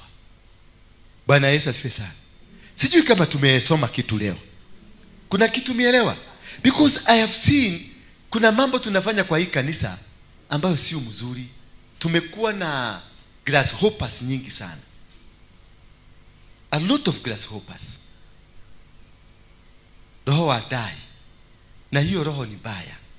Kama roho ya kehuruta, the butterfly, the spirit of the butterfly. The spirit of the butterfly has no foundation, because the butterfly will just fly to nowhere. And most of us here are like a butterfly. We are just flying to nowhere. A grasshopper will jump. Inaenda huko, inaenda huko, inaenda huko. You are not conformed to the authority that is here. If you cannot be conformed to the authority that is here, it means the trickling down of the blessing that the authority has will not come to you. You will continue struggling and facing challenges. Sonship is having the attitude that was in Christ, in having the heart of a son towards the leadership. That attitude. Being a son, you must have the attitude. Good attitude that is procapable to what? To the authorities that you are under. The attitude. What is your attitude? How do you behave towards the leadership? How do you behave towards your leader? How do you behave towards the people around you? How do you behave to them? Do you behave like ukiona ati kuna mtu kusema sasa huyu ni Asha na huyu pia ni mtu mwingine anafanya kazi huko, huwezi kuambia huyu kitu akusikie? Ama huyu hawezi akakwambia usikie? Because you are not sons. You are not daughters of this house. Whenever authority kiachiliwa, unakuta kila mtu. Unakumbuka wa zamani, baba akikohoya huko kwa barabara, kila mtu alikuwa anaingia wapi? Kwa kitanda. Huko hata kama mlikuwa mnafanya kitu, kwa kitanda kwanza. Ndio baba akuje. Kama anaingia kwa bedroom aingie. Ndio sasa muanze kuchomoka kamoja kamoja. Because the authority has come. Baba yangu alikuwa na kohoa kwa gate, bali kwa gate. Nyede wajo nie. Ndio kama mama yangu alikuwa ametenguka nguo imekaa vibaya inarudishwa. Na kama kuna kisichana kilikuwa kimekaa fanya kinakaa vizuri. Kama kuna kingine kilikuwa kimevaamini kichukue shuka kijivuke. Hiyo ndio essence ya mzee kukohoa kwa bali. Ndio alignment ifanyike kwa ndani ya nyumba. Mzee haruhusi kukuja tu anaingia kwa nyumba, yake iko na kitu kyake kitengukite. Hiyo ni laana straight. Alikuwa na kohoa kule nje kwanza. ndio mipango ifagike. Na kama mama ako hapa na watoto anawafukuza, dogo ni yoka, mnafukuzwa kwanza, ndio ile maneno atakuja kuongea msisikie. Maana anaweza kuja kuwa mlevi na ako na matusi. Kwanza labda anataka kutishatisha mama, maana pesa hakuna, amekunywa yote. Kofi kwanza kwa ile kofi hiyo walifesio, na haukujua kama mama yako alichapwa, anatulia. Na sasa hiyo mmefichwa huko kwa bedroom, because there is an authority. Bwana Yesu asifiwe sana. Na that is what we need to have so that we can be able to grow. And let us look at the types of sons. We have 3 types of sons. There is a son that is on a relationship to God's son. That is now spiritual sons. And we have human to human sons. And we have son of man. That is Christ.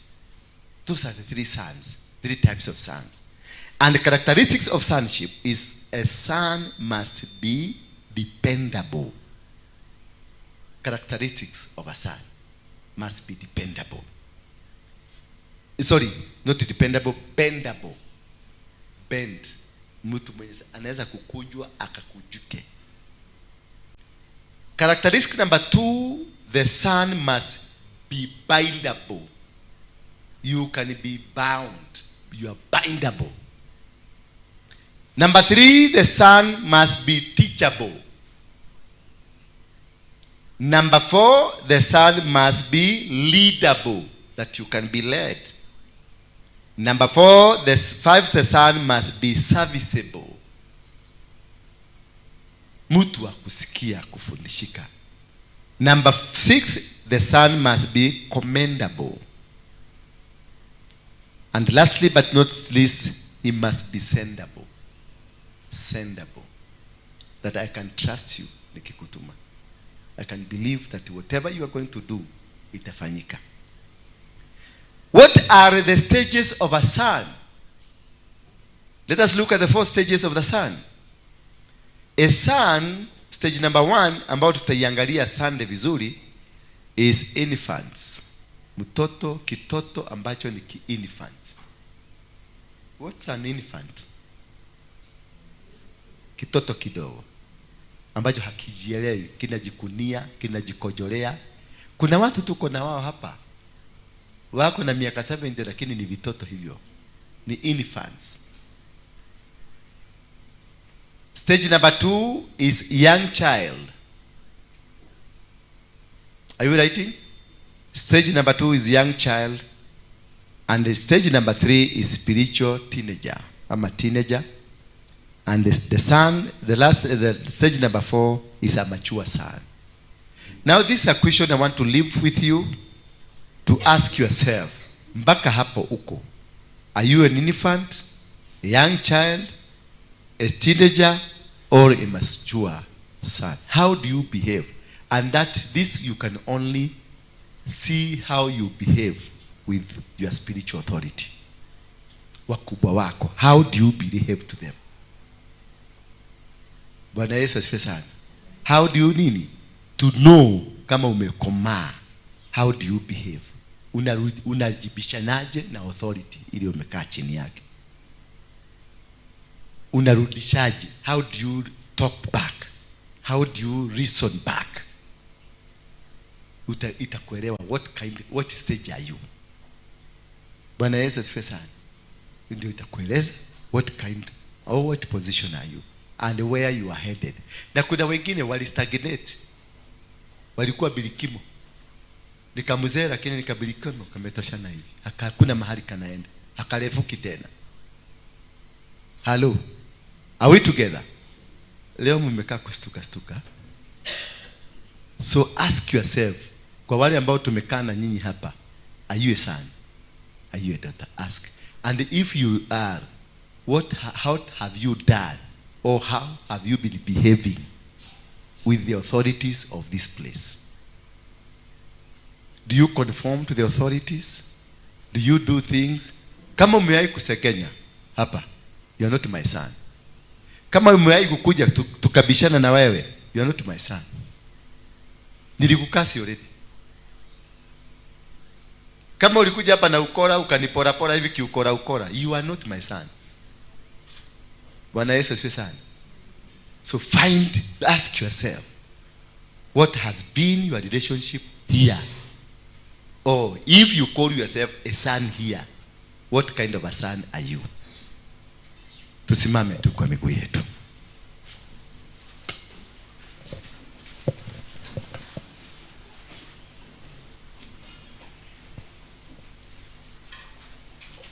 Shika sadaka zako.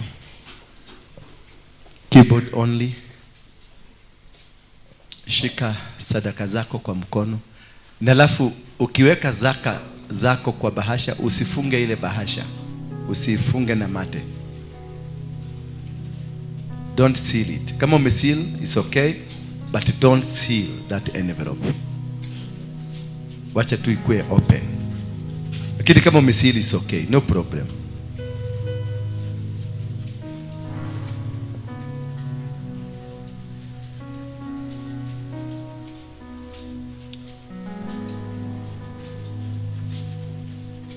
Hizo pointi zingine ambazo I think it's a long topic about the sonship,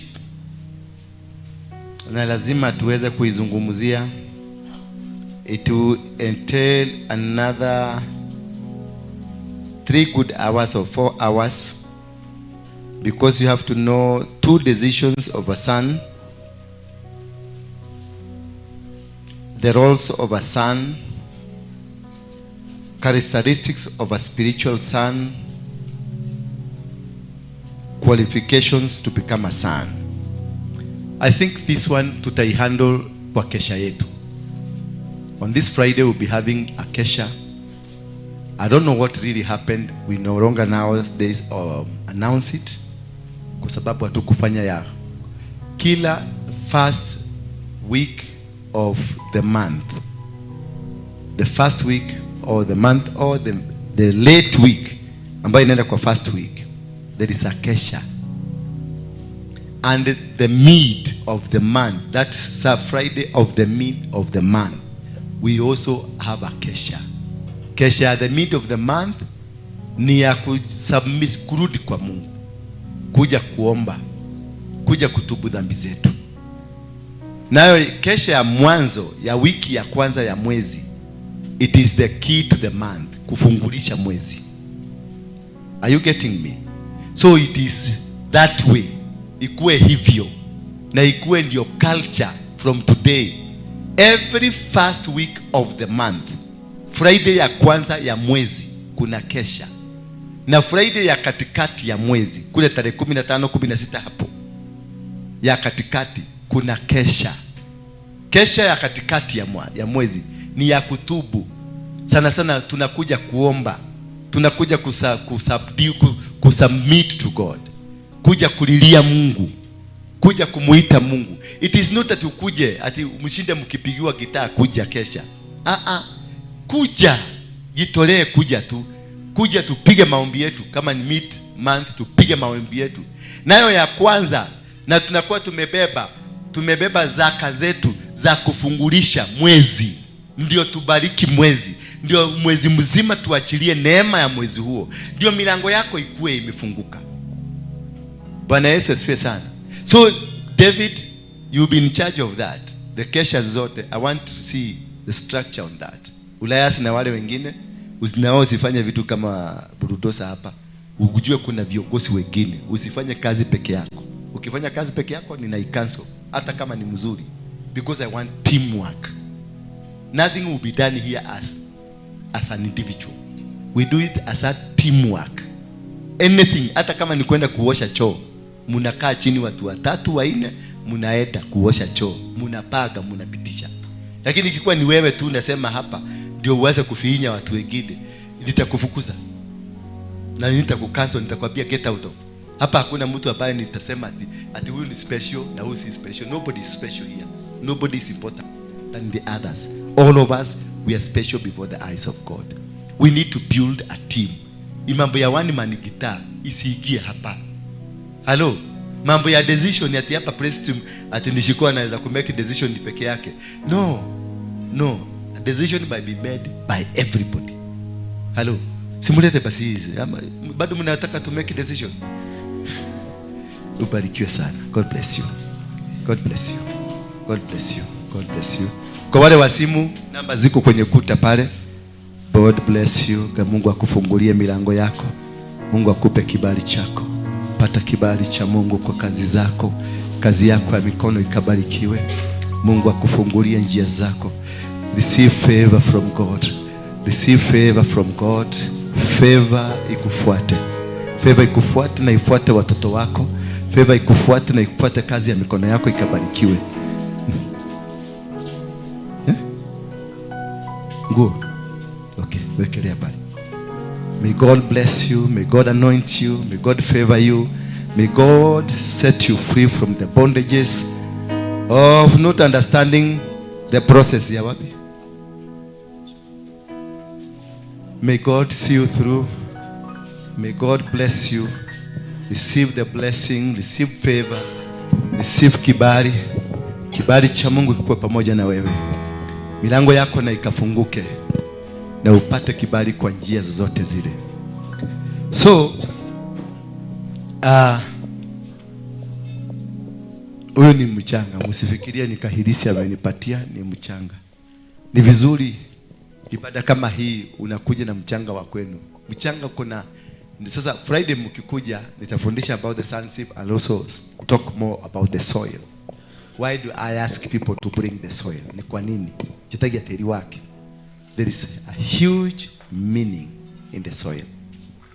Ukisoma kitabu cha Yeremia 22 mstari wa 29 utasikia Yeremia aliambia mchanga, alinenea mchanga kambia, O earth, O earth, O earth, write this man down as a cursed man, a man who shall never bear children, a man that will never be successful. Kwa hivyo kuna power katika mchanga. Kugenda kwa Wakikuyu wakitaka kukulani wanakwambia gaje? Ogerodho ruoni teri. So this is a very powerful component. Why is it very powerful? It is very powerful. Let me ask you some few questions. What is this? What is it made from? Yes, whole from where? Yeah. So this is? No, this is the earth. This is soil. What is this? So the soil. What are we wearing? Kiatu. The soil. Hiyo kitu imekalia ni soil. Hiyo Biblia unasoma ni soil. Hiyo pesa iko kwa mfuko ni soil. If I tell you ogerodho rone steri, ndauga kuoga kanega korega. Ndauga pesa ciaku ni cia korega. Ndauga mutumia ni teri. Muthuri ni teri. Babaguo ni teri. Ciana ciaku ni teri. Ungithurwo ni teri, wathurwo ni indo iriko ciothe. So there is power behind this. And on Friday I'll be teaching deeper on this. After finishing the topic here, sonship, on Friday, Kesha, please come early. I'll be teaching this. And from this, there is something I'll speak about. Kwa hivyo ukuje kama umebeba mchanga. No matter ni ya mahali popote, just kubeba. Lakini ukipata ya kwenu ni muhimu sana. Bwana Yesu asifiwe sana. Ukipata ya kwenu ni muhimu, lakini ukikosa upate mchanga yote ile, ilete tuizungumzie. Kuna neno, I will anoint the soil. Na kutoka siku hiyo, maisha yako will never be the same again. Because witchcraft iliwekwa ndani ya soil. Kule kwenu laana ziliwekwa ndani ya soil. Your umbilical cord iliwekwa ndani ya soil. Your blood ndani ya soil. Anything that you have on earth imemwagwa ndani ya soil. So whatever was spoken to your soil, it is still controlling your life. You are suffering. Wale watu wamebarikiwa kwa sababu ni mchanga, ni mteteri, ni mchanga inafanyanga ubarikiwe. Utajiri ambao uko nao ni teri, na shida ambazo uko zote nazo ni kwa sababu ya nini? Ya mchanga. So I will be speaking to the soil, and I will also be blessing whatever that you'll be doing, and I will be releasing a special blessing for your life so that you can have a future with a bright future that will make you become successful. Leo ninataka kuuza kikapu kingine moja. nataka kuuza hii washosho ndio wametengeneza, wale wanakuja hapa, mnawajua, this is the work. Kuna vikapu hizi zote they are selling, washosho wetu. Mlikuwa mnasema wazee hawawezi kufanya kazi, wamefanya kazi. Bwana Yesu asifiwe sana. Nimesekiwa tenda yao, watatengeneza vikapu 1000. Halo, nimesekiwa tenda, zitaenda Japan. Halo, zitaenda nani? Japan. Nimesekiwa zitatengenezwa vizuri. Hii nani ataweza kununua quickly? Nataka kuachilia baraka ndani yake. Yule atanunua, kuna baraka nitaachilia ndani yake. Somebody to buy this one. Somebody to buy. You're too mean, eh? Somebody buy this one. Kununua. Wangapi wanataka niwapatie bure? Na mkono. Hata kukupatiwa mtaki? Kununua mtaki? Karai. This is here at Japan. And I wanted to release a blessing. Yes? Yeah? Yeah? Pesa ngapi? Hapana. Utanunua? Ongeza ingine 2.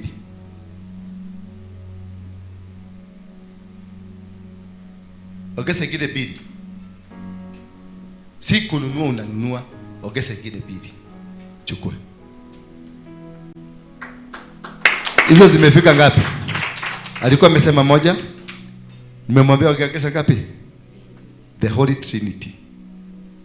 May you receive the Holy Trinity, the blessing that unlocks all the bondages of your life. May the fatherly blessing itiririke kwako, to your children, to the next generation, up to the 10th generation. May God see you through. May every bondage and every blackmail in your life be destroyed in Jesus Christ. Amen. Hivyo ndivyo Mungu aliniambia nitakuwa nikiachilia baraka, kwa sababu kuna watu ambao wanasikia sauti. Kuna watu Mungu anataka kuinua because of the revival. The revival ilianza wakati tulikuwa kule Baba Dogo. We announced the revival imeanza. The next meeting tunafanya ni pale Archive. We shall cover the whole of Nairobi city and then carry the city. Siku hiyo tutaenda bila viatu. Tutakanyaga city bila nini? Viatu. Tuimiliki, tukamate mji, kisha tuubebe tuurudishe kwa Mungu. And from there Christianity and the faith will start now work. Bwana Yesu asifiwe sana. Ndio naambiaga, si mpige makofi mzuri. Mnafikiria mimi ni shivo ya kwenu? Hello. Lazima tuchukue mji. We must capture. Kutoka hapo tunaenda Nyeri town. Ile kiwaje naitwa ni Kemadhi ama naitwa nini? Wasioli, ni Wasioli ama ni? Whatever it is. God has sent me there because of a prophetic mission. And from there we are going to Eldoret.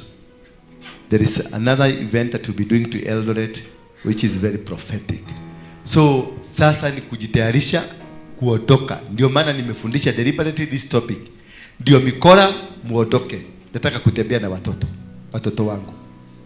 Mmenielewa?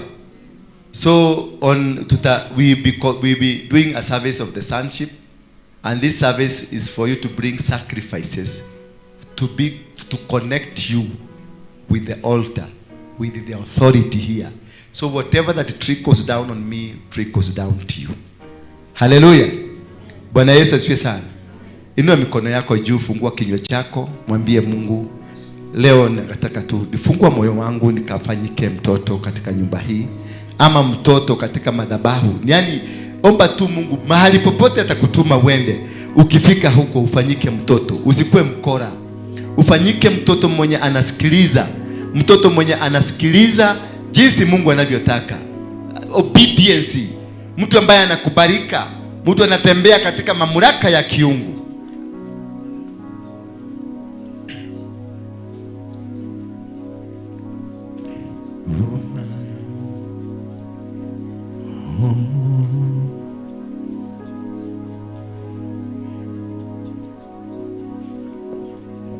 Thank you Jesus. Father, I thank you.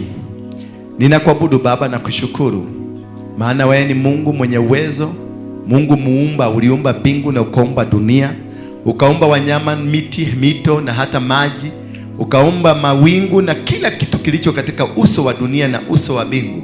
Vyote vimeumbika kwa kinywa chako, maana ulisema kuwe maji na kukakua, kuwe mito na kukakua, kuwe miti na ikakua, kuwe mabonde na yakakua. Kwa kinywa chako ulitenda, ulinena. Pia Baba, nakuomba siku hii ya leo ukanene kwa kinywa chako juu ya mtoto huyu, ya kwamba vitu vyote vilivyomfunga maisha yake ambayo yamekuwa ya kulemazwa, yamelemaa, yamekwama, stagnation, limitation, vitu vingi vimefanyika katika maisha yake na ameshindwa kujinasua, lakini kutoka leo ninaachilia neema ya kwamba vyote vilivyokuwa vimeshikwa, vimekamatwa, anga ambayo ilikuwa imefungwa imefunguka katika jina la Yesu Kristo. Asante Mungu kwa sababu umetenda. Miguu yao imefunguliwa, mikono yao imefunguliwa, vinywa vyao vimefunguliwa, wamepata baraka, baraka ya kimiujiza, baraka ya kutumika katika madhabahu, baraka ya kutumika kwa njia zako, baraka ya kutumika katika mipango yako. Ukawainue, ukatumike kama veso katika ufalme wako, wakafaulu, wakashinde, wakafanikiwe na wakakue watoto ambao watakupatana na wewe katika kiti cha miujiza. Naomba Baba, wengine hapa wamefungwa na laana za wazazi, wengine wamefungwa na generational curses, vizazi kama 10 vilivyopita, hawajui na hawajielewi. Kutoka leo natangaza laana zozote, ziwe ni za damu, iwe ni generational curse, blood curse, family tree curse, I break it in the mighty name of Jesus Christ. Ninavunja laana yote ile, iwe kwenye ngozi, iwe kwenye damu, iwe kwenye moyo, iwe kwenye ndoa, iwe kwenye biashara, iwe kwenye kazi zote. Jambo lolote lile ambalo limekwamishwa kwa sababu ya laana, hilo jambo ninaliondoa, ninalivunja katika jina la Yesu Kristo. Baba, wengine hapa wamezuiliwa hata kutembea, hata kuenda kwenye nchi za nje kwa sababu wamefungiwa milango. Lakini from today, milango yote ya kimataifa ambayo ilikuwa imefungwa, ninaifungulisha katika jina la Yesu Kristo. Ninafungua njia zao. Fungua kinywa chako, amwambia Mungu, asante kwa kunifungulia maisha yangu. Kuna ndoa zilikamatwa, kuna kazi zilikamatwa, kuna biashara zilikamatwa, kuna huduma zilikamatwa, kuna familia, watoto walikamatwa. Fungulisha hiyo yote. Fungulisha kile ambacho kilifanya ukuje hapa siku ya leo. Fungulisha chochote ambacho shetani alikiinua, madhabahu iliyoinuliwa katika maisha yako ya shetani, kuzuia kazi ya Mungu ikatembea kwako, kuzuia baraka za Mungu zikatembea kwako, kuzuia watoto wako wasibarikiwe, kuzuia huduma yako ikafanyika haibarikiwi, biashara yako imekosa kubarikiwa, umejikuta in the stagnation, limitation, umejikuta katika kusukumwa nyuma, hauwezi kwenda mbele kwa sababu ya mateso ya dunia. Maana walisema hautafaulu, walisema hautafanikiwa, walisema hautainuka, lakini kutoka leo kwa damu ya Yesu Kristo utainuka, kwa damu ya Yesu Kristo utafanikiwa, kwa damu ya Yesu Kristo utanenewa. Wengine michanga yenu ilinenewa, mashamba yenu, mababu walifanya maagano, walichinja makondoo na mambuzi na mang'ombe na makuku, wengine walilea manyoka, maana hiyo ndio madhabahu inatawala kwako. Kutoka leo ninabomoa madhabahu yote ambayo iliinuliwa kupitia kwa udongo, kupitia kwa shamba ya guka, kupitia kwa shamba ya shosho, mashamba ya mababu, mababu, mashamba yale ambayo yalitumika, mchanga uliotumika kufunga maisha yako, leo kanaenda kinyume. Ninabomoa, ninaharibu laana zozote, ninaharibu migambo yoyote, mbuzi na damu ambayo ilimwagika, damu ya mbuzi iliyochinjwa, damu ya ng'ombe iliyochinjwa, damu ya kuku iliyochinjwa, ikainuliwa madhabahu yote, ninaicancel in the mighty name of Jesus Christ. I break every bondage. Kuna wengine walisafiri wakaenda ng'ambo, walipoenda ng'ambo walirushiwa maroho ya majini, waliporudi hapa majini yale yakawafuata. Wengine walienda kwenye anko na maanti, wakawafunga kwenye ndoa zao, wakafunga kazi zao, wakafunga huduma zao. In the mighty name of Jesus Christ, kama Yesu alivyowekwa kwenye msalaba kwa ajili ya kutukomboa, kutufungua. I decree and declare today that any demonic agenda of your life, over your life, any demonic plan that was instituted against your business, against your ministry, against your family, against your children, against your body, against your husband, against your wife, from today I nullify it in the mighty name of Jesus. Kuna watu walikuwa na huduma, lakini huduma hii ilivunjwa kwa sababu ya makosa walifanya, the spiritual mistakes ambazo tunafanyanga. Katika hiyo spiritual mistake ikakusababishia huduma yako ikasimama, ndoa yako ikasimama, na kazi ambayo ulikuwa umeifanya ikakuwa imesimama. Kutoka leo, wale wote walinena kinyume, ama kitendo ambacho ulikifanya kikasababisha laana ikaingia, hicho kitendo chote ni cancel katika jina la Yesu Kristo. Ninavunja mikakati na mipango ya shetani juu ya maisha yako. Ninaharibu nia yoyote, satellite zote za kishetani, ngome zao, ashera zao na their poles. I destroy them. I utterly destroy them. I pull them down. I destroy them on the fire. Kwa moto wa Roho Mtakatifu, ikateketee, ikaangamie katika jina la Yesu Kristo. Kunao walinenewa vibaya na wazazi wao. Kunao walinenewa vibaya na wahubiri ambao mlikuwa mmekaa chini yao. Kunao walinenewa vibaya na waganga ambao mlikuwa mnaenda kutafuta nguvu kutoka kule, maana mlikosa kutimiza malengo yao. Kutoka leo, hilo wingu ambalo limekuwa likitanda juu yako, wingu la limitation, wingu la stagnation, wingu la confusion, wingu la roundabout, from today it is no more. From today it is no more. Mwambie mwenzako, I am free. I am free. I am free. I am free. I am free. I am free. In the mighty name of Jesus Christ. Kuna wengine wamefungwa na maneno ya wazazi. Kule umetoka, baba yako ama mama yako alikufunga kwa maneno fulani. Alikufunga na kutoka siku hiyo haujaweza kufaulu. Kuna wengine walifungwa na maneno ya wake wao ama waume wao. Kuna wengine katika ile raha, kukula raha, ulikuwa na wanawake wengi na kuna maagano mengi ambayo yalifanyika. Hayo yote katika jina la Yesu Kristo. Fungua kinywa chako uweze ku break every covenant.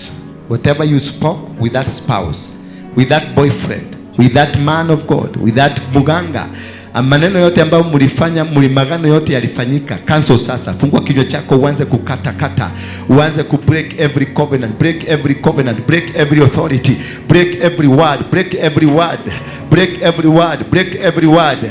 Fungua kinywa chako, zungumza kwa nguvu, nena kwa nguvu, nena kwa nguvu. Break it because it's an enemy ambayo imekuwa ikicontrol. Break it in the mighty name of Jesus Christ. Break it, break it, break it.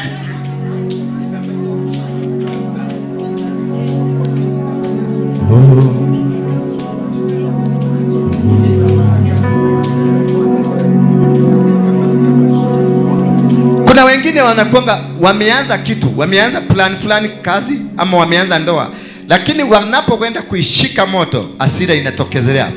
Na hiyo hasira ikitokelezea, kila kitu walikuwa wamepanga inaanguka chini. Open your lips sasa. Pigana na hiyo hasira. Ambia, wewe hasira, wewe hasira, wewe hasira, ulisababisha Musa hakuenda Kanani. Mimi nitaenda Kanani. Mimi nitaenda Kanani. Wewe hasira hauna mamlaka. Laana yako haitanifuata. Laana yako itafuata. Vikwazo vyako havitanifuata. Mipango yako haitanifuata. Njia zako hazitanifuata katika jina la Yesu Kristo. Vunja laana hiyo ya makasira. Vunja laana ya makasiriko. Vunja laana ya makasiriko. Break it, break it, break it, break it, break it. Break it now, break it now. Vunja, kata minyororo hiyo. Kata minyororo. Kata minyororo hiyo. Kata minyororo hiyo. Walikuinulia minyororo ya kufunga maisha yako. Ikate sasa. Ninavunja in the name of Jesus. Ninavunja kwa jina la Yesu Kristo. Ninakata kila marozo za hasira, maagano yote ya hasira katika maisha ya Bwana. Ninatoa in the name of Jesus Christ, oh God. Makala. Sasa niangalia hapa. Kwa wale ambao mko na watoto, na kwa wale mko na wa mabwana ama wake, na kwa wale mko na kitu ambacho mnakifanya, sasa build hawa watoto. Kama ni watoto sasa build them, walete kwenye uso wako. Kama ni huyo mume mlete, kama ni hiyo huduma ilete. You build it now in the spirit. Bring it, see it. Ione sasa. Kama ni watoto ambao ungetaka wafunguliwe, ama ni mke, ama ni baba, ama ni mama ungetaka afunguliwe, bring them now. Once you bring them now, speak the blood of Jesus to them. Fungua kinywa chako sasa, speak the blood of Jesus to them. Speak the blood of liberation. Speak the blood of elevation. Speak the blood of coverage. Speak the blood of healing. Speak the blood of deliverance. Speak the blood of anointing. Speak the blood. Hata kama ni biashara ilete, huduma yako ilete. Chochote ambacho unataka sasa kibarikiwe, maana mbingu imefunguka. This is a time to speak to mbingu. Sasa ndio wakati wa kuconnect na mbingu. Fungua tu chicho chochote, kama ni kazi connected, kama ni biashara connected, kama ni huduma connected, kama ni whatever it is connected now. Open your lips, open your lips, open your prayer. Pray.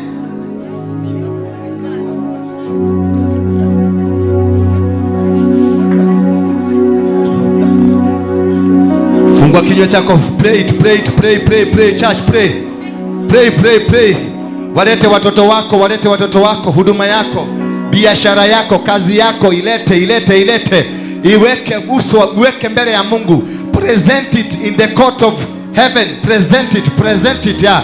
Iakilishe, iweke pale in the mighty name of Jesus Christ. Fungulisha sasa. This is the time now to make decrees. Bariki hawa watoto. Kama bingu imefunguka, already bingu imefunguka, fanya the decrees now, fanya the confirmation now, fanya the confirmation kwenye ni huduma yako sasa. Iachilie baraka kwenye huduma yako, achilia baraka kwenye watoto wako, achilia baraka kwenye biashara yako, achilia baraka kwenye kila kitu ambacho ulitaka Mungu akifanyie leo. Achilia sasa, achilia sasa, achilia. Itisha. Mlango imefunguka mbinguni, mlango imefunguka. Itisha sasa, itisha chochote ulitaka, itisha chochote ulitaka. The heavens have opened. Kama ni mikutano itisha, kama ni rallies itisha, huduma yako itisha, watoto wako itisha pesa, itisha kubarikiwa, itisha sasa. Mbingu imefunguka.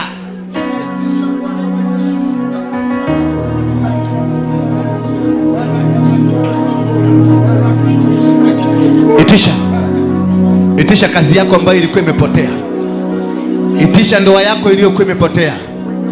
Itisha huduma yako ambayo ilikuwa imepotea. Itisha mipango yote ya Mungu juu yako ambayo ilikuwa imepokonywa. Ibilisi alikuwa amekuja amechukua kazi yako. Itisha. Itisha sasa. Itisha.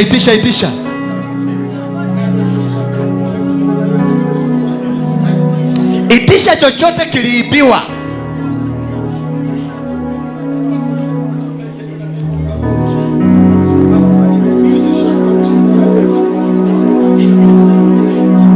Oh yes, I can see the angels. Wamekuja na vifurushi. Malaika kutoka mbinguni wametumwa na vifurushi, kila mtu anapokezo chake. Unafunguliwa sasa, ndoa yako inafunguliwa, biashara yako inafunguliwa. Kazi Mungu alikuwa amefungua kwako imefunguliwa sasa. Laana ambazo zilikuwa zimepanga juu yako, zimepangwa kama msari, zote zimeondolewa. Kutokubalika kumeondolewa. Misingi ya umaskini imeondolewa. Misingi ya kuongea uongo na kupiganisha watu imeondolewa. Misingi ya kutotii mafuta imeondolewa. In the mighty name of Jesus Christ. In the name of Jesus we pray. Now lift up your hands. Now speak the blood of Jesus upon you. Sasa jinyunyusie damu. Speak it. Jinyunyusie tu, itisha blood, ujinyunyusie kwa mwili wake. Sprinkle the blood of Jesus over you. Sprinkle the blood of Jesus over you. Sprinkle the blood of Jesus. Speak the blood of Jesus.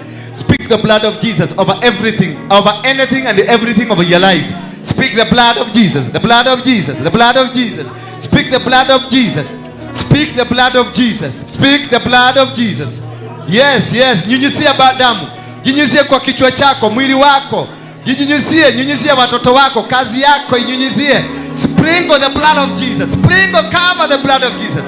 Speak the blood of Jesus over your life. Speak the blood of Jesus over Nairobi. Speak the blood of Jesus in the ministry. Speak of the blood of Jesus. Yes, yes. I can see the cloud from heaven. Bingu limeshuka. Bingu la baraka limeshuka.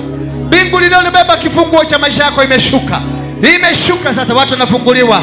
Wanafunguliwa, wanafunguliwa. Damu ya Yesu taking position. Damu ya Yesu imechukua position yake.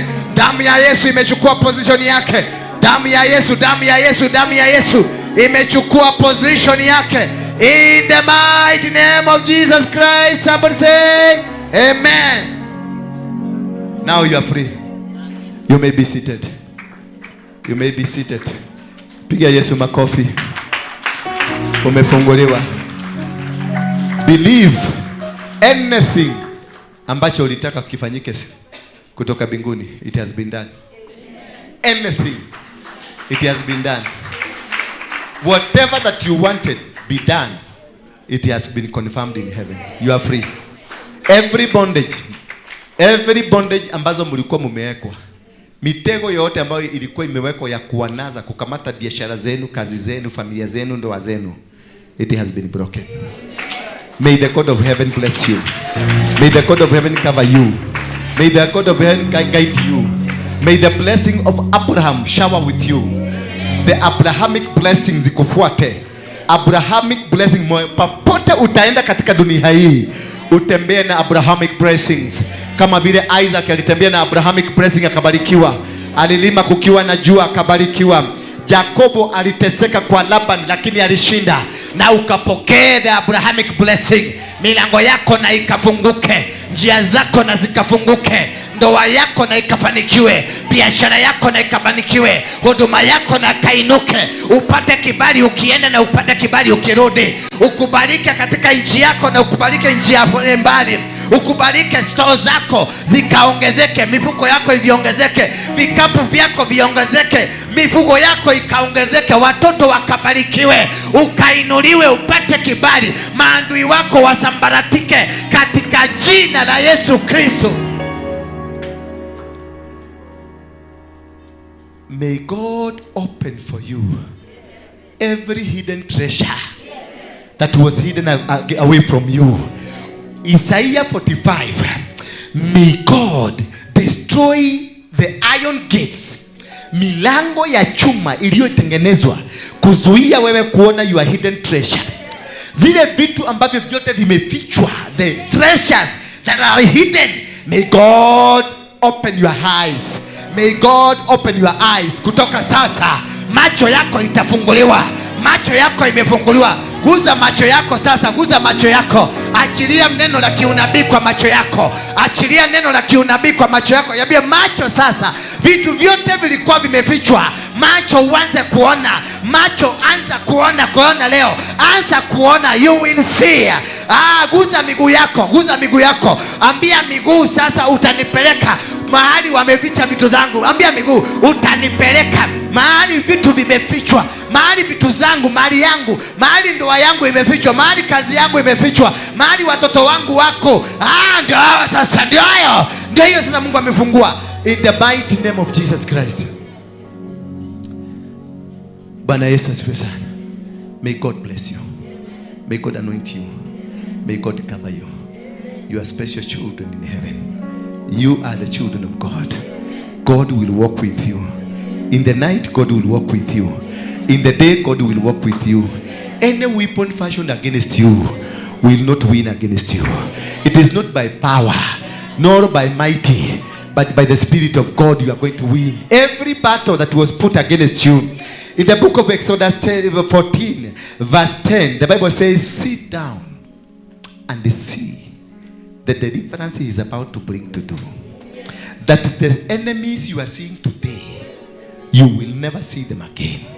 The enemies you are seeing today will be dispersed, destroyed, dismantled. They will not be able to conquer you. The Egyptian mentality in you will not be able to succeed over you. They will try to bring you back, but they will lose the battle. That every battle, God is going to win it for you. Every yoke against you, it has been rendered powerless. Now receive your blessings in Jesus' name. And now may the grace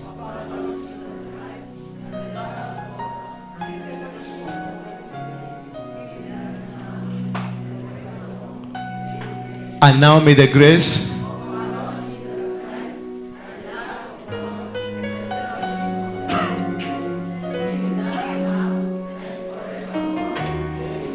and now may the grace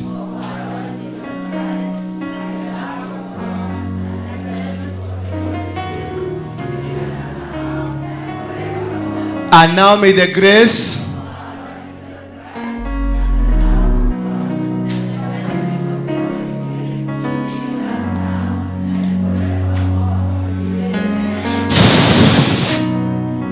and now may the grace and the Spirit, may God hear your prayers. And now may the grace